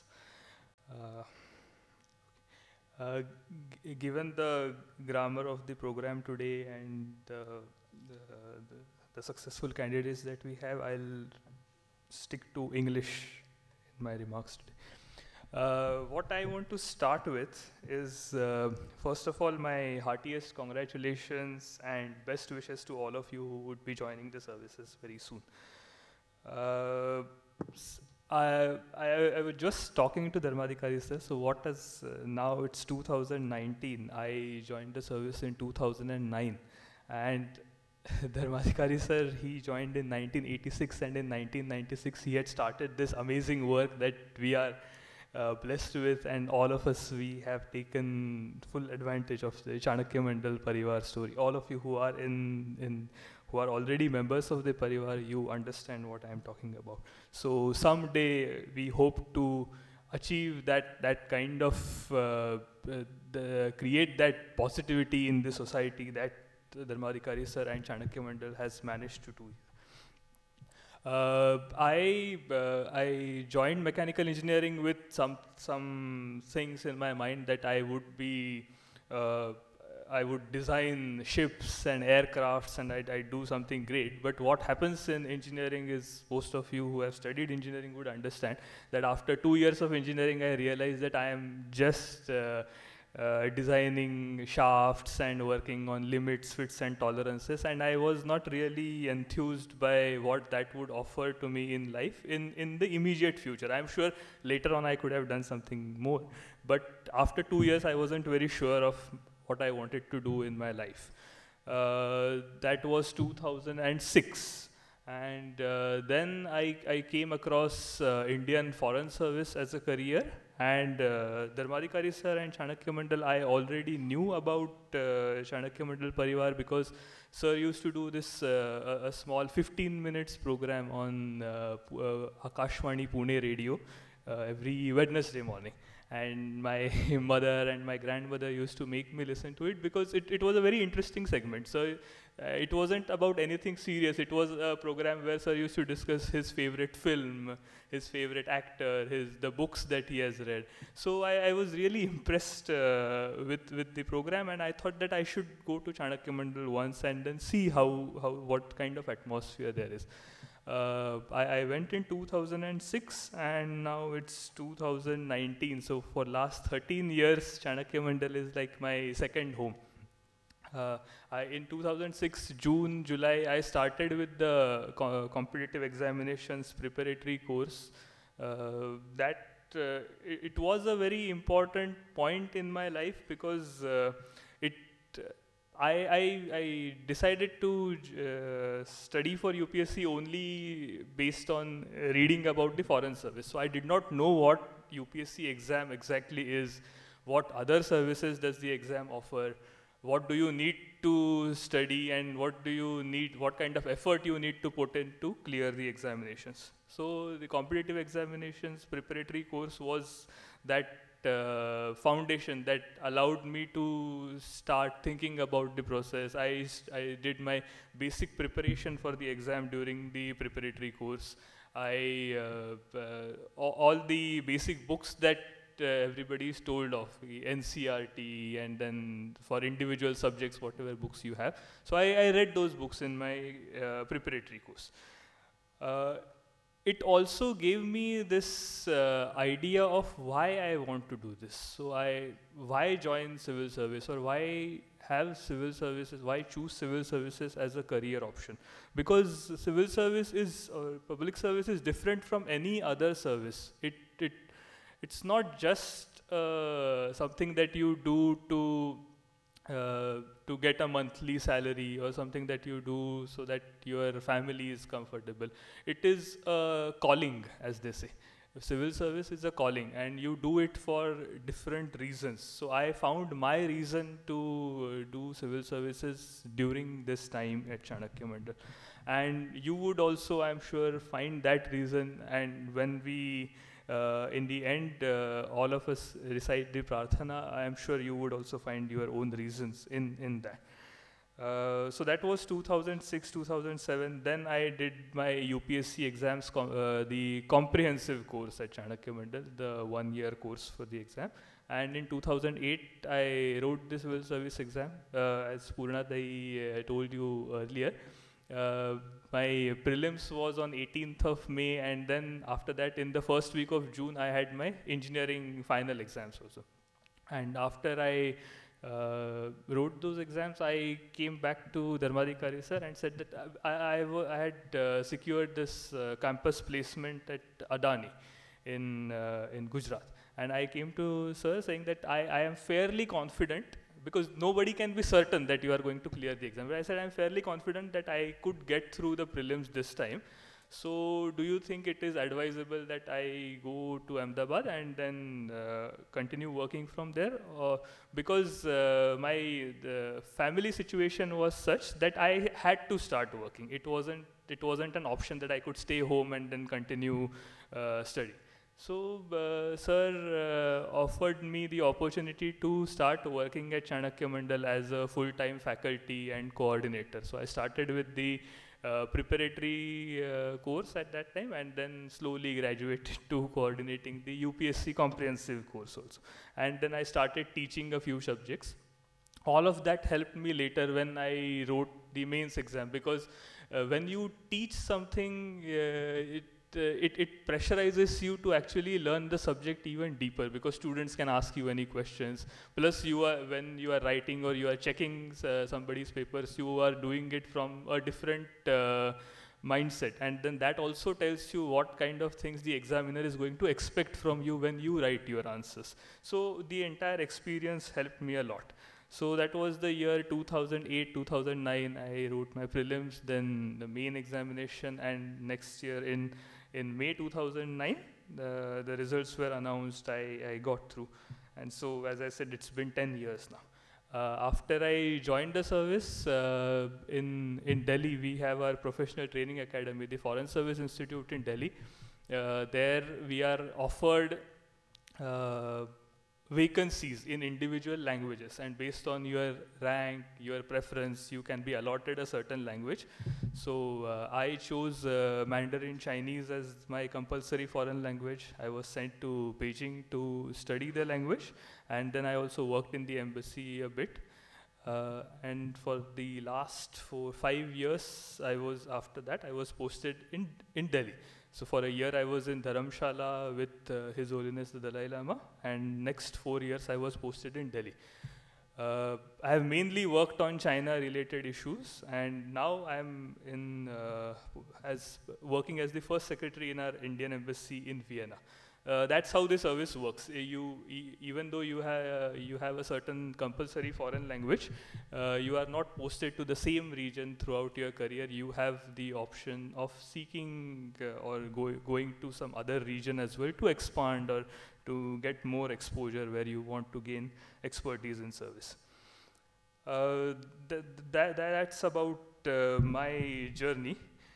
What I found very interesting thing in Gaurav's story, and I want to, it's a very small bit, and that is what he mentioned about the question that he was asked in interview, and then he prepared for that, and he got the same question in his actual interview, and then he was already prepared with the answer. I also, when I was doing my writing the test series at Chanakya Mandal again for the prelims examination. So there were a few questions in the prelims. One which I very clearly remember was about how many liters are there in one barrel. And that was the year 2008-9 when the prices of oil had shot up a lot. So it had reached to some $147 for a barrel and stuff. So I thought that this is a very important question. But I got that answer wrong in the prelims in the test series papers. I went home and I kept thinking ki ह्याचं उत्तर शोधूया नंतर शोधूया. So I kept postponing, and then I had the same question in the UPSC prelims also, and again I got the answer wrong. So the lesson to learn is not to postpone. Whenever you have any doubts, immediately clarify. Now, it's been 10 years since I wrote the examination. The pattern has changed so much, but you have all these successful candidates in front of you. So all your doubts, learn from their experiences, talk to them after the program, ask them questions, because that is how you can clarify some of the more important issues. It brings some clarity to your thinking about the exam process. You need not ask questions about factual issues as to when did something happen, but about the process, how he thought about it, or how he went about dealing with the kind of pressures that exam brings on. So that is very important.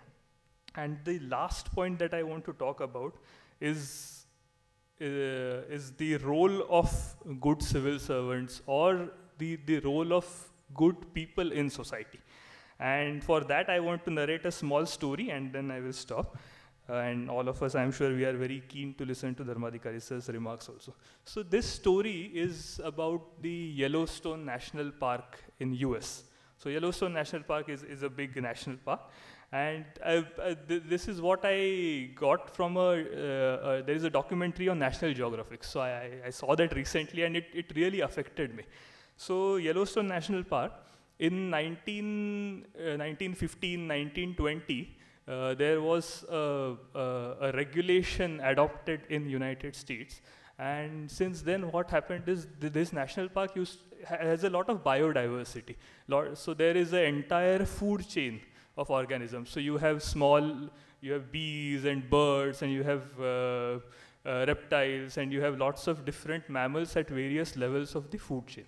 So in 1920s, what they did was the wolves, which were at the highest level in the food chain, the wolves, most of them were killed, like hunted, and then they left the Yellowstone National Park. This happened in 1920. And since 1920s till about early 1990s, the biodiversity in the national park, it deteriorated. The vegetation was lost. The wolves, they generally used to kill the deer that were available. म्हणजे जी काही हरणं होती, the wolves used to kill the deer, and that's why the population of deer was regulated. What happened in this 70 years was the population of deer, it ballooned. The deer, they require a lot of grazing ground. Therefore, they went around the entire national park. They used to graze the grass. They did not allow even small plants to flourish. So there were no big trees. They grazed, so the vegetation was lost. Because the vegetation was lost, there was a lot of soil erosion. So there is a river that flows through the Yellowstone National Park. So the river started meandering. It did not have a fixed path and stuff. So this is how the entire national park, the vegetation and the ecological system, it deteriorated. In 1995, what the wildlife scientists or the experts that were working on this, what they did is they introduced 2 packs of wolves, again in Yellowstone Park. So one pack was of some 8 wolves, another pack of 6 wolves. And immediately, the wolves, they hunt these deer. So within a couple of years, the population of deer reduced. The deer, they also, like all animals, they have this fight or flight instinct. So since they knew that somebody is going to hunt them, the deer started to restrict them to certain areas. So since they were grazing across the entire Yellowstone National Park, now they knew that this is an area where they have wolves. So they restricted themselves to certain areas.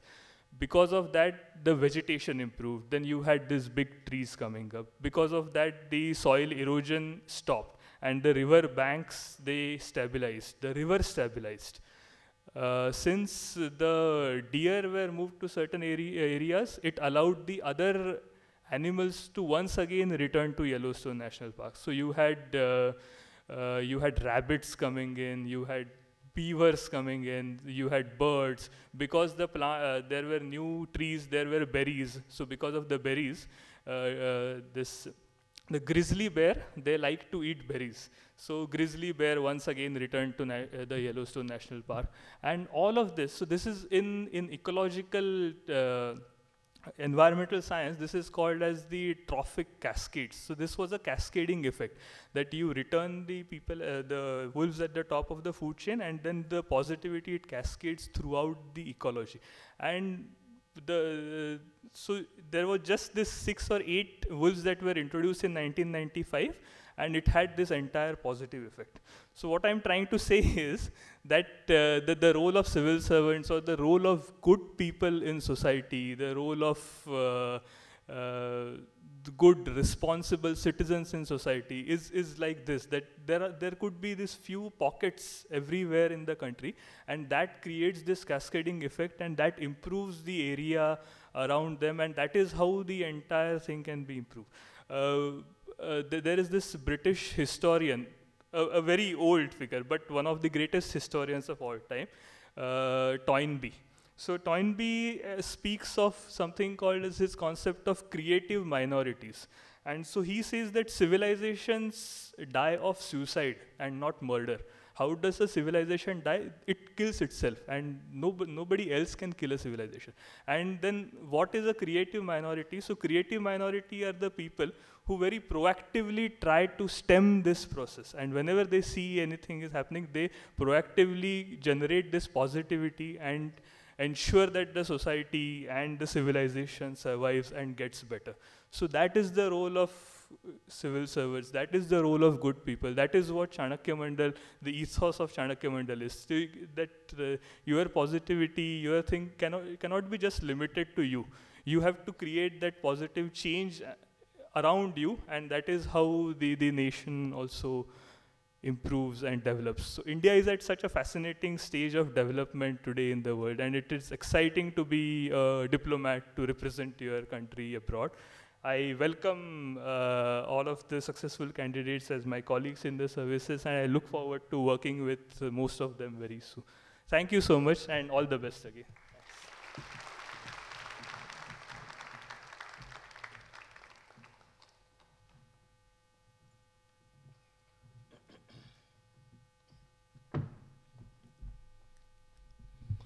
Almost as usual, I'm going to ask all of you to first of all give all of them a big hand, truly a big hand for all of them.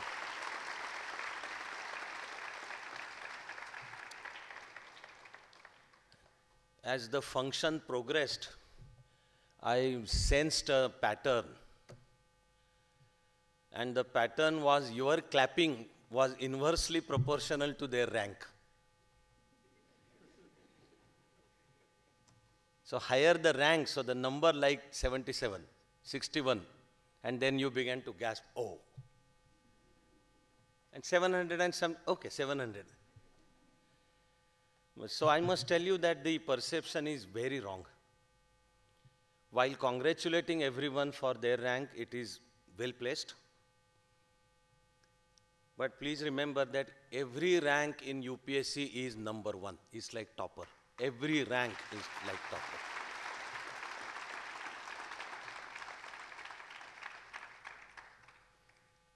इन्होंने जो exam दिया वो अब तक के मेरे जीवन में जहां तक मैं जानता हूं सबसे कठिन प्रीलिम पेपर था। 3 जून 2018 को प्रीलिम हुआ था जो इन्होंने क्लियर किया। I am in contact with UPSC exam system since 1984. So I hope at least some of you pay some respect to my judgment call. I haven't missed a single year. Even those 10 years I was in service, I was still helping my friends, conducting workshops, then writing books about preparing for competitive exams, etc. So I am telling you that the prelim in 2018 was the toughest in my life, as I know. It was the toughest one. That's what they cleared. Then about 10.5 lakh youngsters had filled up the form to appear for exam. Before I say anything else, let's clearly understand that if 10.5 lakh had filled up the form, it actually means about 25 lakh must have been preparing at that point of time. But when the notification appeared in the newspapers, about half of them developed cold feet and decide that there is no point in appearing for the exam. ह्याला मराठीत हात दाखवून अवलक्षण म्हणतात किंवा भरवशाच्या म्हशीला टोणगा. No point in taking that risk. 10.5 did apply. But on the date of exam, barely 4,55,000 turned up for the prelim, which means rest of them had this knowledge of the self. That in the although we have filled up the form, there is no point in going for the exam. So they didn't turn up for the exam because, as most of you are supposed to know, that your attempt is counted only when you enter the exam hall and sign over there. Then the attempt is counted. If you don't go at all, that attempt is not counted. From among those 4.55, that is 4,55,000 who appeared, some 9,000-10,000 were invited for mains. 1,994 were invited for the interview. And 759 were selected. So remember, it is 759 to the base of 1 million. That is why I say, apart from another statistical reason, but that is why I say that every success is extremely worthwhile and deserves congratulations. So once again, give them a big hand, all of them.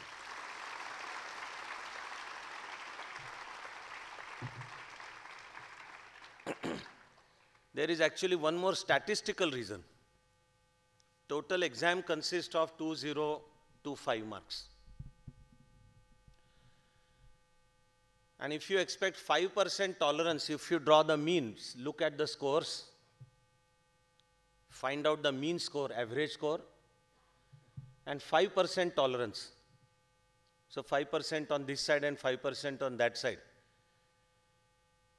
You will see that just except for like topper, number 1 or 2, I know that there is a gap of some 30 marks over there. Otherwise, you will see that maximum number of candidates are in that range of 5% tolerance both ways. Find out a mean. Maybe some of you don't understand because you may be belonging to engineering faculty. All the more reason why you should aim at civil services. If you look at that statistical principle, you will understand that actually just a few marks here or there, they actually decide the whole course of life, whole course of their life. The entire difference between your clearing prelims and not clearing could barely be one particular question which you answered rightly or you answered wrongly.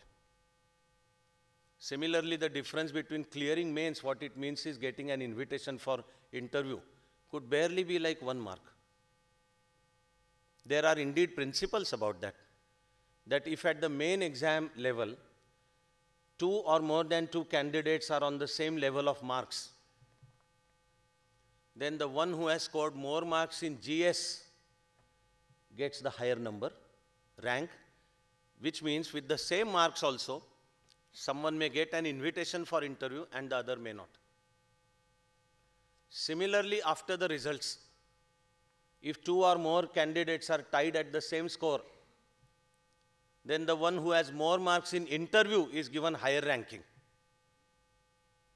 I know within even my batch, as back as 86, the last candidate selected for IAS and IPS, the first one, unless someone had the choice, they had equal marks.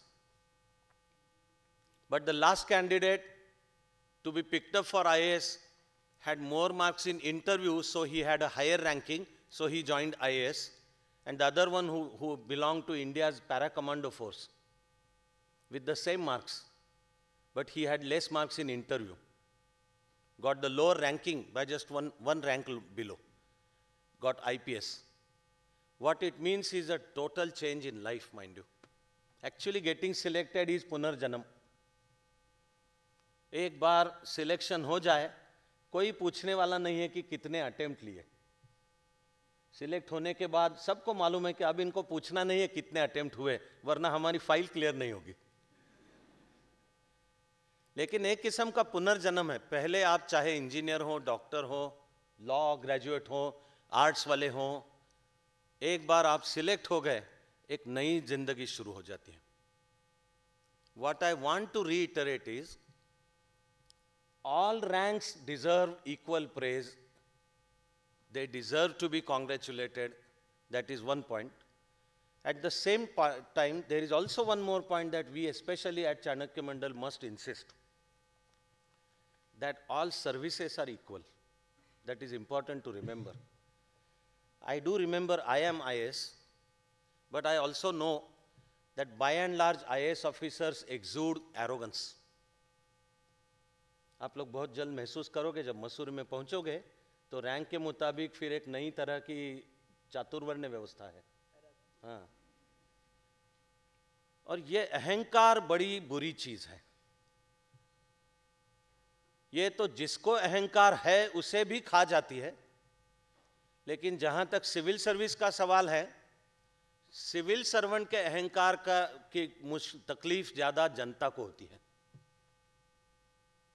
और बस एक सफलता मिल गई तो ऐसा इतना बड़ा दिमाग में सब चला जाता है, सर आसमान पर निकल आता है. ये जरूरी है कि पांव जमीन पर रहे. All services are equal. What matters is your performance once you join the service. And especially these days, the very nature of civil services is changing. So what score you got at the time of selection, fine. There has to be a system, therefore it is there. So the ranks, and by and large, IAS is still in greater demand. So like toppers want IAS.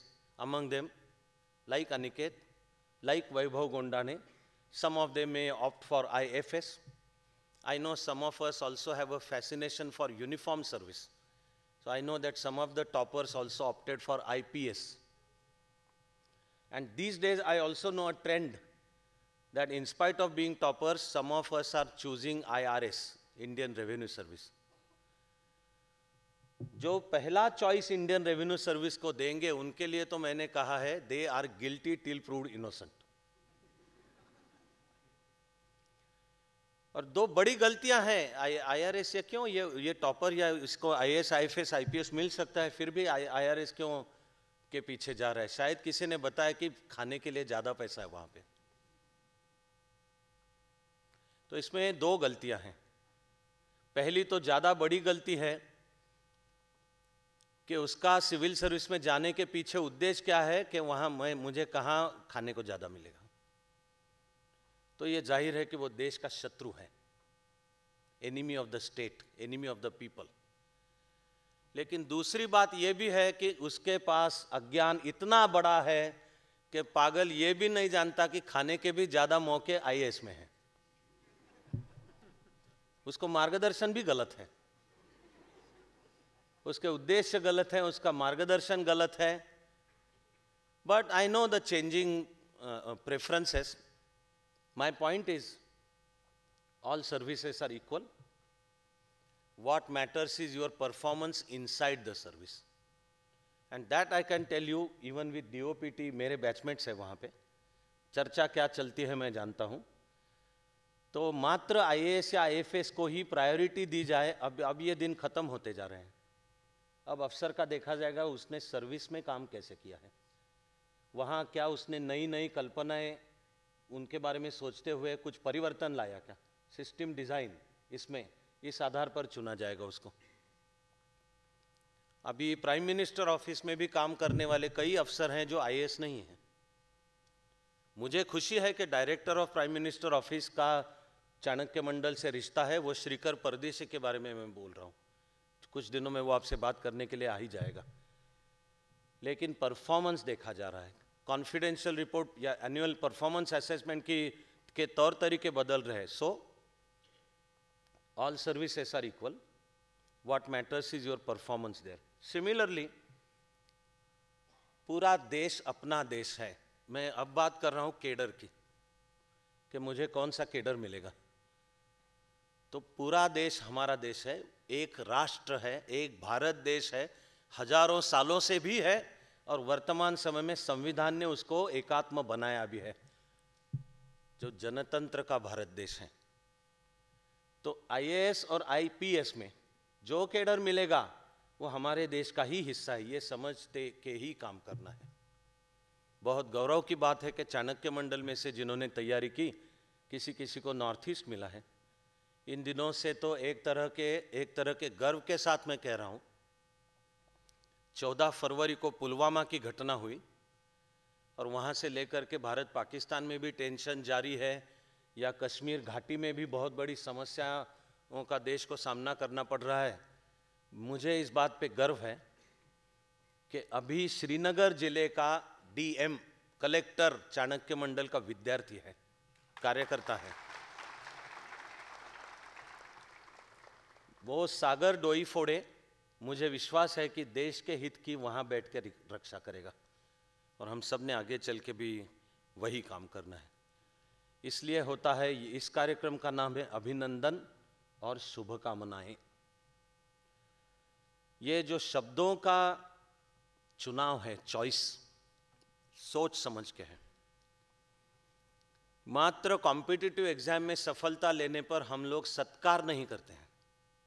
सत्कार की intensity कुछ और है.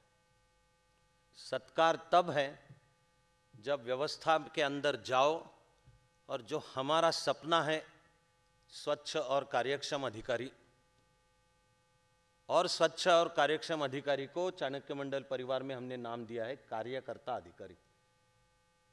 कार्यकर्ता अधिकारी का भी मतलब होता है जो इस भाव से वहाँ जाके काम करे कि मैं समाज का पूर्णकालीन कार्यकर्ता हूँ, और मुझे जो हर महीने की 1 तारीख को जो तनख्वाह मिलती है वो भी समाज ही मुझे देता है, मुझे सूद समेत वो वापस करना है.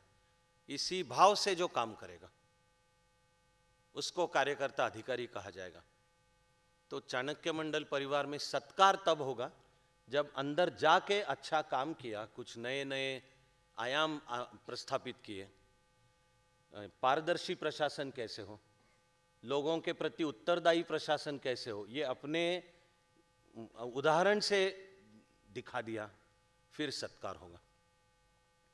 तो ये कहने में भी मुझे खुशी है कि पहले तो चाणक्य मंडल की स्थापना के करीब 15 साल हमने कभी किसी का सत्कार नहीं किया, और फिर तय किया कि जो यहाँ पर जिन्होंने संस्कार ग्रहण कर लिए और व्यवस्था में अंदर जाके उन्हीं संस्कारों पर चल के काम भी किया, चलो अब हम ग्रामर बदल देंगे. तो एक तो ये जो इस तरह के जो कार्यक्रम हैं वो उनके हाथों होंगे जिन्होंने खुद सत्य वचन जो जैसी बोली वैसी जैसी कथनी और करनी में अंतर नहीं है. इसलिए अब यहाँ अनिकेत है और पुणे में विशाल था. फिर सत्कार है. तो मैं उम्मीद करता हूँ कि आप सबका सत्कार करने का हमें मौका मिले. रैंक आना और एग्ज़ाम क्लियर करना एक जिम्मेदारी की शुरुआत है, इसलिए बहुत खुशी का ये कार्यक्रम है। अब एक तरफ मुझे भी खुशी है कि आज अनिकेत यहाँ हमारे बीच उपस्थित है। बहुत सारा तो अनिकेत के बारे में बताया ही गया है। मुझे लगा कि ये भी बताना चाहिए कि जो अनिकेत ने पहले अटेम्प्ट में और उम्र की 21 में ऑल इंडिया रैंक 29 और क्लियर कर लिया, और इंडियन फॉरेन सर्विस चाहिए थी वो मिल गई। आप सबको शायद ये लगेगा कि Aniket must be bookworm, so to say, in not positive sense of the term. हमेशा किताबों में डूबा हुआ और हमेशा पढ़ाई करने वाला होगा, ये बहुत बड़ी गलतफहमी है। 2009 was raging time for Harry Potter, और अनिकेत का हैरी पॉटर फेवरेट था 2009 में, और हैरी पॉटर ही फेवरेट था, हरमाइनी नहीं। अनिकेत अच्छी तरह से कंप्यूटर गेम्स खेला करता था। उस जमाने में 2 ऑप्शनल हुआ करते थे, उसमें से अनिकेत का भी एक हिस्ट्री था। तो उसने कहा कि हिस्ट्री किताबों की पढ़ाई से भी ज़्यादा वो कंप्यूटर गेम होती है, Age of Empires. Age of Empires computer game खेलने से हिस्ट्री की पढ़ाई अच्छी हुई। तो ये मत समझना कि यूपीएससी क्लियर करना है अच्छे रैंक के साथ और जो सर्विस चाहिए वो पाना है, तो इसका मतलब है कि दिन रात मात्र किताबों में ही डूबे रहना है। एक जीवन का सारे अंगों से सात्विक आनंद लेते हुए इस सफलता की पादान पर हम पहुंच सकते हैं। एक तरह से अनिकेत की यहाँ की उपस्थिति वो बात कहती है। फिर पूर्णाताई ने आप लोगों को याद दिलाया कि एक नेहा छोड़ के सभी इंजीनियर हैं। तो मैं नहीं जानता कि इस ऑडियंस में डर फैलेगा क्या, डर कि अब क्या करें, हम तो इंजीनियर नहीं है। लड़कों को लगेगा कि लड़की महिला भी नहीं है, फिर लगेगा लॉ भी नहीं किया है, नेहा ने लॉ किया है। तो मैं रिपीट करने वाला नहीं हूँ, मुझे लगता है कि सामने जो बैठे हैं उसमें से तो ज़्यादातर एक जोक बहुत अच्छी तरह से जानते हैं, जो कि अक्सर करियर, उसका प्लानिंग, अपने व्यक्तित्व का विकास, वर्तमान जो शिक्षा नीति है वो कहाँ तक शास्त्रीय आधार पर है और उसमें क्या परिवर्तन होना चाहिए, इन सब मुद्दों की बात करते हुए मैं ये कहानी बताता हूँ, जो कि 3 दोस्तों की कहानी है, जिसमें से एक पढ़ाई में बहुत ही बेहतरीन है, हमेशा उसका अव्वल नंबर आए, मात्र अव्वल ही नहीं गोल्ड मेडल भी लिया करता था। उसने कभी गोल्ड मेडल के सिवाय कुछ लिया ही नहीं। तो जो आमतौर पर शिक्षा नीति में जो समझा जाता है कि कोई एक एकाध नौजवान कितना होशियार है या नहीं है, टैलेंटेड, तो एग्जाम में मार्क कितने निकल आए, और तो 10वीं में 95, 96, 97, 97.55, 55, 55, 55 बार इतने मार्क चाहिए। क्यों? क्योंकि 11वीं में साइंस में जाना है। तो साइंस में क्यों जाना है? क्योंकि 12वीं में या तो पीसीबी, तो डॉक्टर नितिन शाक्य के रास्ते पर चले, या पीसीएम, तो नेहा छोड़ के बाकी सारे उनके रास्ते पर चले। इंजीनियर और डॉक्टर ही एकमात्र जैसे अच्छा करियर है, तो वो अच्छा करियर है, लेकिन किसी भी युवक या युवती का टैलेंट मात्र एग्जाम में कितने मार्क निकल आए इस आधार पर तय करना बहुत बड़ी गलती है। सिर्फ गलती नहीं, नौजवानों के साथ अन्याय है। हम यह कहने की कोशिश करते हैं और उस आधार पर चाणक्य मंडल का काम चलता है कि टैलेंट हर किसी के पास है, लेकिन टैलेंट के अलग अलग प्रकार हैं और हर किसी को अपने आप को पहचानना है कि अपने अंदर झांक के देखो और आप में टैलेंट कौन सा है उसका पता कर लो। उसके लिए कुछ साइकोलॉजिकल कुछ टेस्टिंग है, उसके आधार है, फिर काउंसलिंग होता है।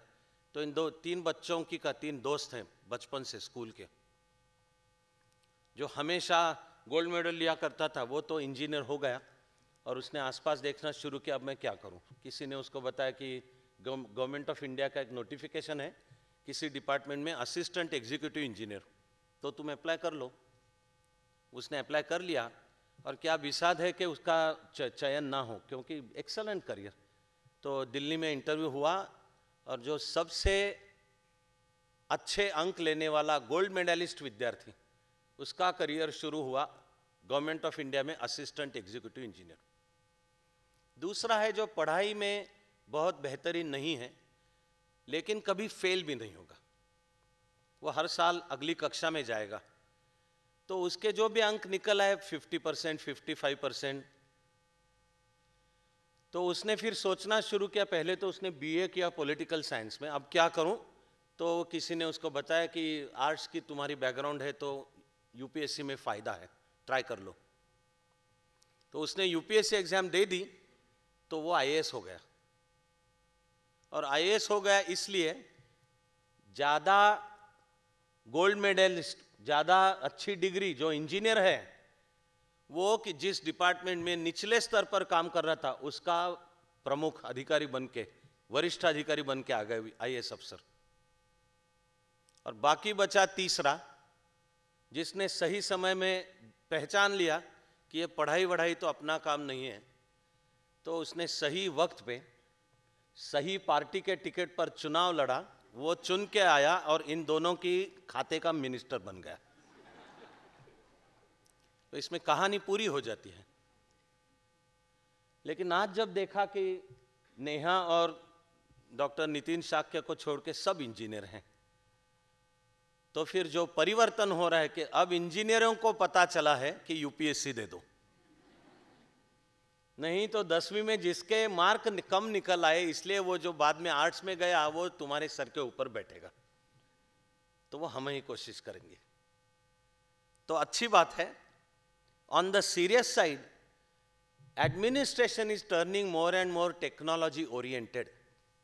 So those who have some understanding in technology will show the potential to develop into better officers. The converse is not true. Converse is not true is those who do not have some background in technology, it doesn't mean they will not make good officers. आज मुझे ये भी लगा, ये कुछ मुझे tension में लग रहे हैं सब, और मैं सोचने की कोशिश कर रहा हूं क्या है। हाँ, इनका कोई दोस्त मिनिस्टर बन के आएगा। पुणे का कार्यक्रम शनिवार वाड़ा पे हुआ, इनमें से कुछ तो वहाँ थे और मैं उम्मीद करता हूँ कि वो they will bear me out, कि वहाँ जो एक बहुत ही हंसी खुशी का वातावरण था। तो यहाँ तो मैंने पहुँचने पर भी देखा, इनको पूछा क्या बात है, वो कह नहीं रहे हैं। मुझे मालूम नहीं मुंबई तकलीफ दे रही है या हमने कुछ तकलीफ दी, या फिर दहशत थी इस बात की कि 4 मिनट में बात खत्म करना है। और पुणे से शायद पहले रिपोर्ट आया था कि नहीं तो पीछे से चिट्ठी आ जाएगी, तो शराफत से पहले ही खत्म कर दो। एक तरह का ऑस्कर स्पीच है। तो कॉन्ग्रेचुलेशंस का स्वीकार करते हुए उन्होंने आप सबको ऑस्कर स्पीच और फिर कुछ टिप्स दे दी हैं। सबकी तरफ देखते हुए मुझे ये भी लगा कि अब इनके आज के ड्रेस देखो, गौरव को छोड़ के।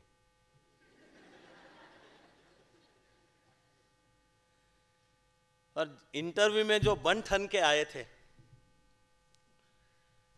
काश मुझे शादीशुदा लड़की होती, शादीशुदा नहीं, जिसकी शादी होनी है, तो मैं मॉक इंटरव्यू भी ले लेता और प्रस्ताव भी रख लेता। इस साल मुझे और एक पता चला कि आंध्र प्रदेश का एक हमारा, उसने चाणक्य मंडल में मॉक तो नहीं दिया लेकिन मुझे पता चला कि आंध्र प्रदेश का एक लड़का था। इंटरव्यू में उसको पूछा गया कि हमने ऐसा सुना है कि आंध्र प्रदेश में IAS bride groom, IAS groom का भाव 2 करोड़ है, तो तुमको क्या लगता है? His answer was, this seems to be a fairly reasonable price, madam. उसका इंटरव्यू 5 मिनट में खत्म हो गया। और खुशी की बात है कि he is not selected. फिर मुझे समझ में नहीं आ रहा कि कुमार विवेक को चाणक्य मंडल इतना अच्छा कैसे समझ में आ गया। मैं देख रहा हूं कि शायद आप लोग भूले हैं कि जब कुमार ने बात करना शुरू की तो पहला नाम पूर्णातय का लिया और मेरा बाद में लिया। ये तुमको कैसे पता चला कि चाणक्य मंडल में अगर चैन से जीना है तो पहले पूर्णातय का नाम ले लो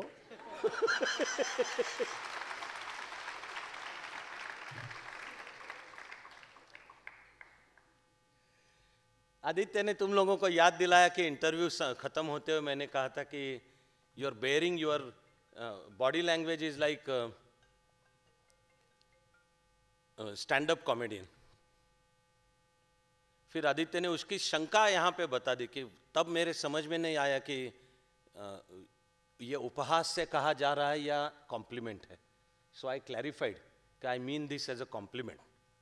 स्टैंड अप कॉमेडी का मतलब होता है एक वन लाइनर में पंच लाइन है उसमें, और कुछ एक ही लाइन में कुछ ऐसा कहा जाता है कि the point also is very intelligent but at the same time it builds laughter.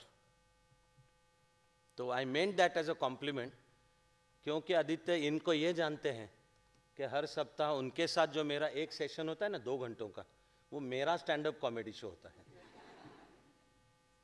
और ये संस्कृति में हमारे जरूरी है। I get to travel to different countries and specially in the western countries there is this living tradition of stand up comedy shows. So I do watch some of them if I have time, and then I have felt that these kind of stand-up comedy shows are not here.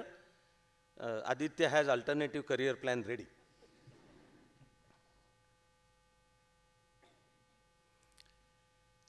यहाँ हमारे कुछ मित्र नहीं हैं जिनकी अनुपस्थिति I miss them. That's what I'm saying. I miss them.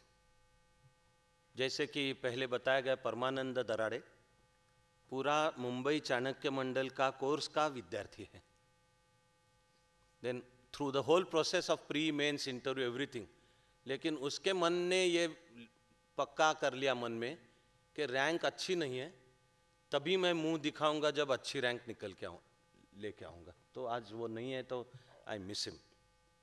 हमारे साथ जो पुणे में थे उन्हें भी प्रदीप सिंह की याद आती होगी, जबकि हर किसी की सफलता अच्छी ही है। प्रदीप सिंह की कहानी इन सब के साथ साथ बहुत प्रेरणादायी है। वो इंदौर का है और उसके पिताजी पेट्रोल पंप पर काम करते हैं और अपने बेटे को यूपीएससी करवाने के लिए उन्होंने जो छोटी ज़मीन थी वहाँ इंदौर के पास वाले किसी गांव में वो बेच दी और जिस किसी क्लास की फ़ी है वो भर दी। तो प्रदीप सिंह का रैंक 93 है और फर्स्ट अटेम्प्ट एट एज 21।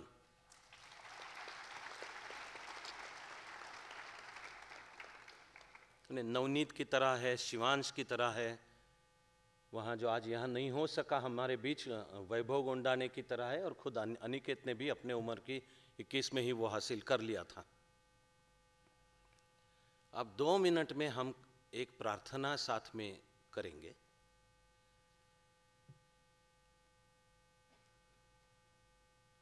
अपना मन सारा उसकी तरफ लेते हुए मैं कहना जरूरी समझता हूं कि हर लिहाज से चाणक्य मंडल कोई कोचिंग क्लास नहीं है। मुझे विश्वास है आप में से तो बहुत सारे जानते हैं, और अब तक मैं उम्मीद करता हूं कि आप लोगों को भी ये महसूस होना शुरू हुआ होगा कि ये मात्र महज क्लास नहीं है जहाँ सिर्फ फ़ी लो। हमारे यहाँ तो फ़ी भी ऑप्शनल है और न किसी जात पात किसी का कोई ख्याल है, विश्वास का रिश्ता है। किसी को अगर फ़ी में या तो सहूलियत चाहिए या फ़ी देने की काबिलियत नहीं है तो भी कोई सवाल नहीं है। कोर्स अच्छी तरह से करना है और हर सेशन की शुरुआत जो उपासना माने मेडिटेशन से होती है और अंत होता है एक प्रार्थना के साथ। इस बीच जो संकल्प वो कॉम्पिटिटिव एग्जाम की तैयारी करते हुए भी करते हैं, वरना बड़े अफसोस की बात है कि सिविल सर्विस में भ्रष्टाचारी, जात पात पे चलने वाले तो वहाँ बहुत सारे हैं ना, हमारी क्या ज़रूरत है उसके लिए। तो यहाँ पढ़ाई भी करना है और चरित्र निर्माण भी करना है, और जो संकल्प है वो संकल्प है। मेडिटेशन भी इसलिए है कि योग हमारी विरासत है हजारों सालों से, और एक तरह से अच्छी बात है कि पूरी दुनिया अब ये समझना शुरू हुआ है। तो जो मेडिटेशन है, चित्त मन की एकाग्रता कैसे हो, पहले मन शांत कैसे किया जाए तो प्रसन्न होगा और तो एकाग्र होगा, और फिर वो पढ़ाई के पीछे लगाना है। और आगे चल के पढ़ाई कर लो या क्रिकेट खेल लो, जो करना है उसमें उत्तमता और प्रतिभा का आविष्कार करना है। तो उपासना से शुरुआत होती है, एक तरह से अपने आप को याद दिलाना है कि मैं ये पढ़ाई क्यों कर रहा हूँ, यूपीएससी की तैयारी कर रहा हूँ या जो भी कर रहा हूँ, उसके पीछे मुख्य प्रार्थना वही है जो मेरी समझ में हमारी भारतीय संस्कृति की प्रार्थना है, वो है सर्वेत्र सुखिनः सन्तु। कि जीवन में जो करना है पहले अंतःकरण से, तहे दिल से कहो सर्वेत्र सुखिनः सन्तु, और अपने काम में लग जाओ। अगर उसी भाव से काम करोगे तो तुम्हारे हाथों जो कर्म होगा वो अपने आप सर्वेत्र सुखिनः सन्तु में योगदान देगा। उसी तरह से एक प्रार्थना है जो आप में से बहुत सारे तो जानते हैं कि 1986 में जून महीने में, उस साल का जब रिजल्ट निकल आया यूपीएससी का, तो मैं था आईएएस मिला था। उससे पहले तो 11 साल मैं एक पूर्णकालीन कार्यकर्ता के रूप में पहले ही काम करता था, देश भर में प्रवास करता था, कई आंदोलनों में शामिल हुआ था। ये आत्मकथा कहने का समय नहीं है। बात यह है कि उस रात मैंने अपने आप के लिए कविता लिखी। मैंने लिखी यानी करना भी नहीं पड़ा, जो कुछ चल रहा था उथल पुथल मन में, उसी ने जन्म दिया उस कविता को। 10 साल की सेवा के बाद जब तय किया कि अब त्यागपत्र देके ये काम शुरू करना है, तो ऐसे लगा कि थोड़ा उसमें बदल करते हुए हम रोज ये प्रार्थना कहेंगे। पूर्णाताई ने उसकी आत्मा आपको बता दी है कि पूरी प्रार्थना की आत्मा है, जरी एक अश्रु पुसायास आला, तरी जन्म काहीच कामास आला।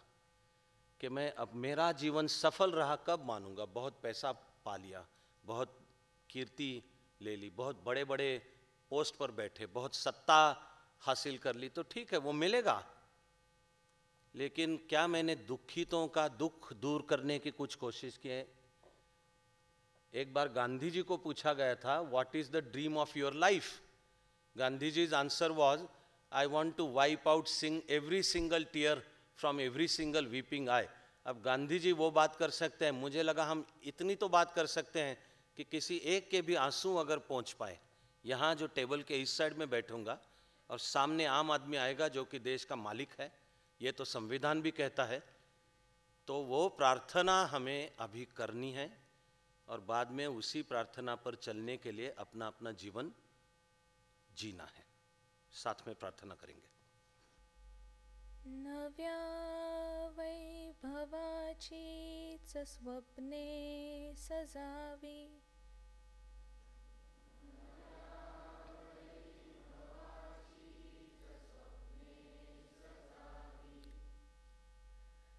मनी हास्य लेऊन मुक्ती जगावी,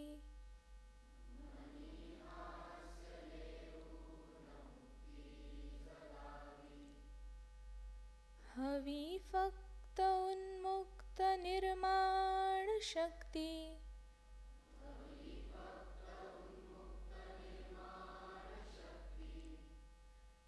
नवी ध्येय आसक्त प्रल्हाद भक्ती,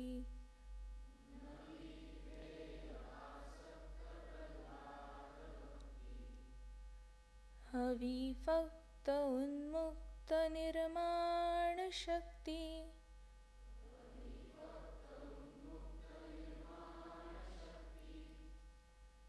नवी ध्येय आसक्त प्रल्हाद भक्ती,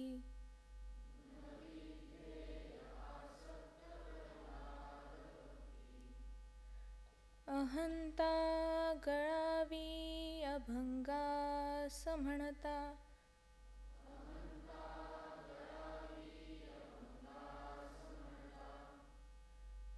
तपस्येत तल्लीन आतून होता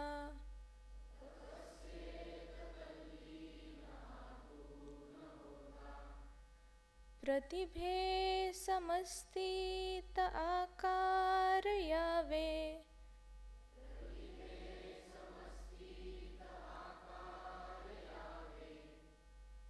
उरी उत्तमाचेच ओंकार गावे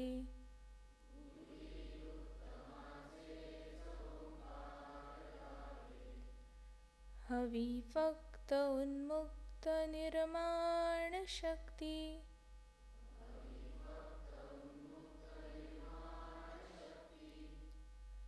नवी ध्येय आसक्त प्रल्हाद भक्ती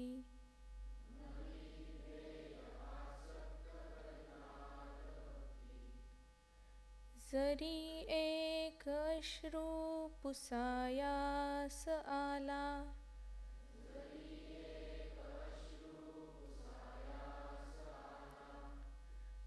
तरी जन्म काहीच कामास आला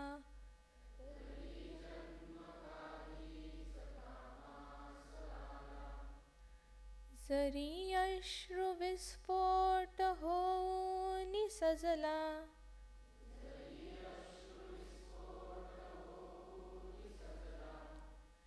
तरी मुक्त ज्वालामुखी जन्म झाला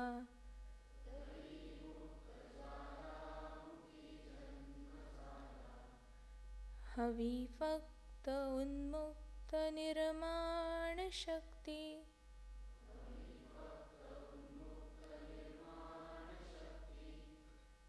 नवी ध्येय आसक्त प्रल्हाद भक्ती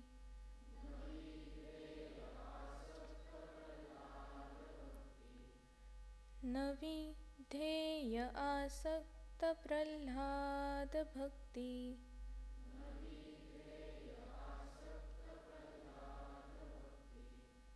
नवी ध्येय आसक्त प्रल्हाद भक्ती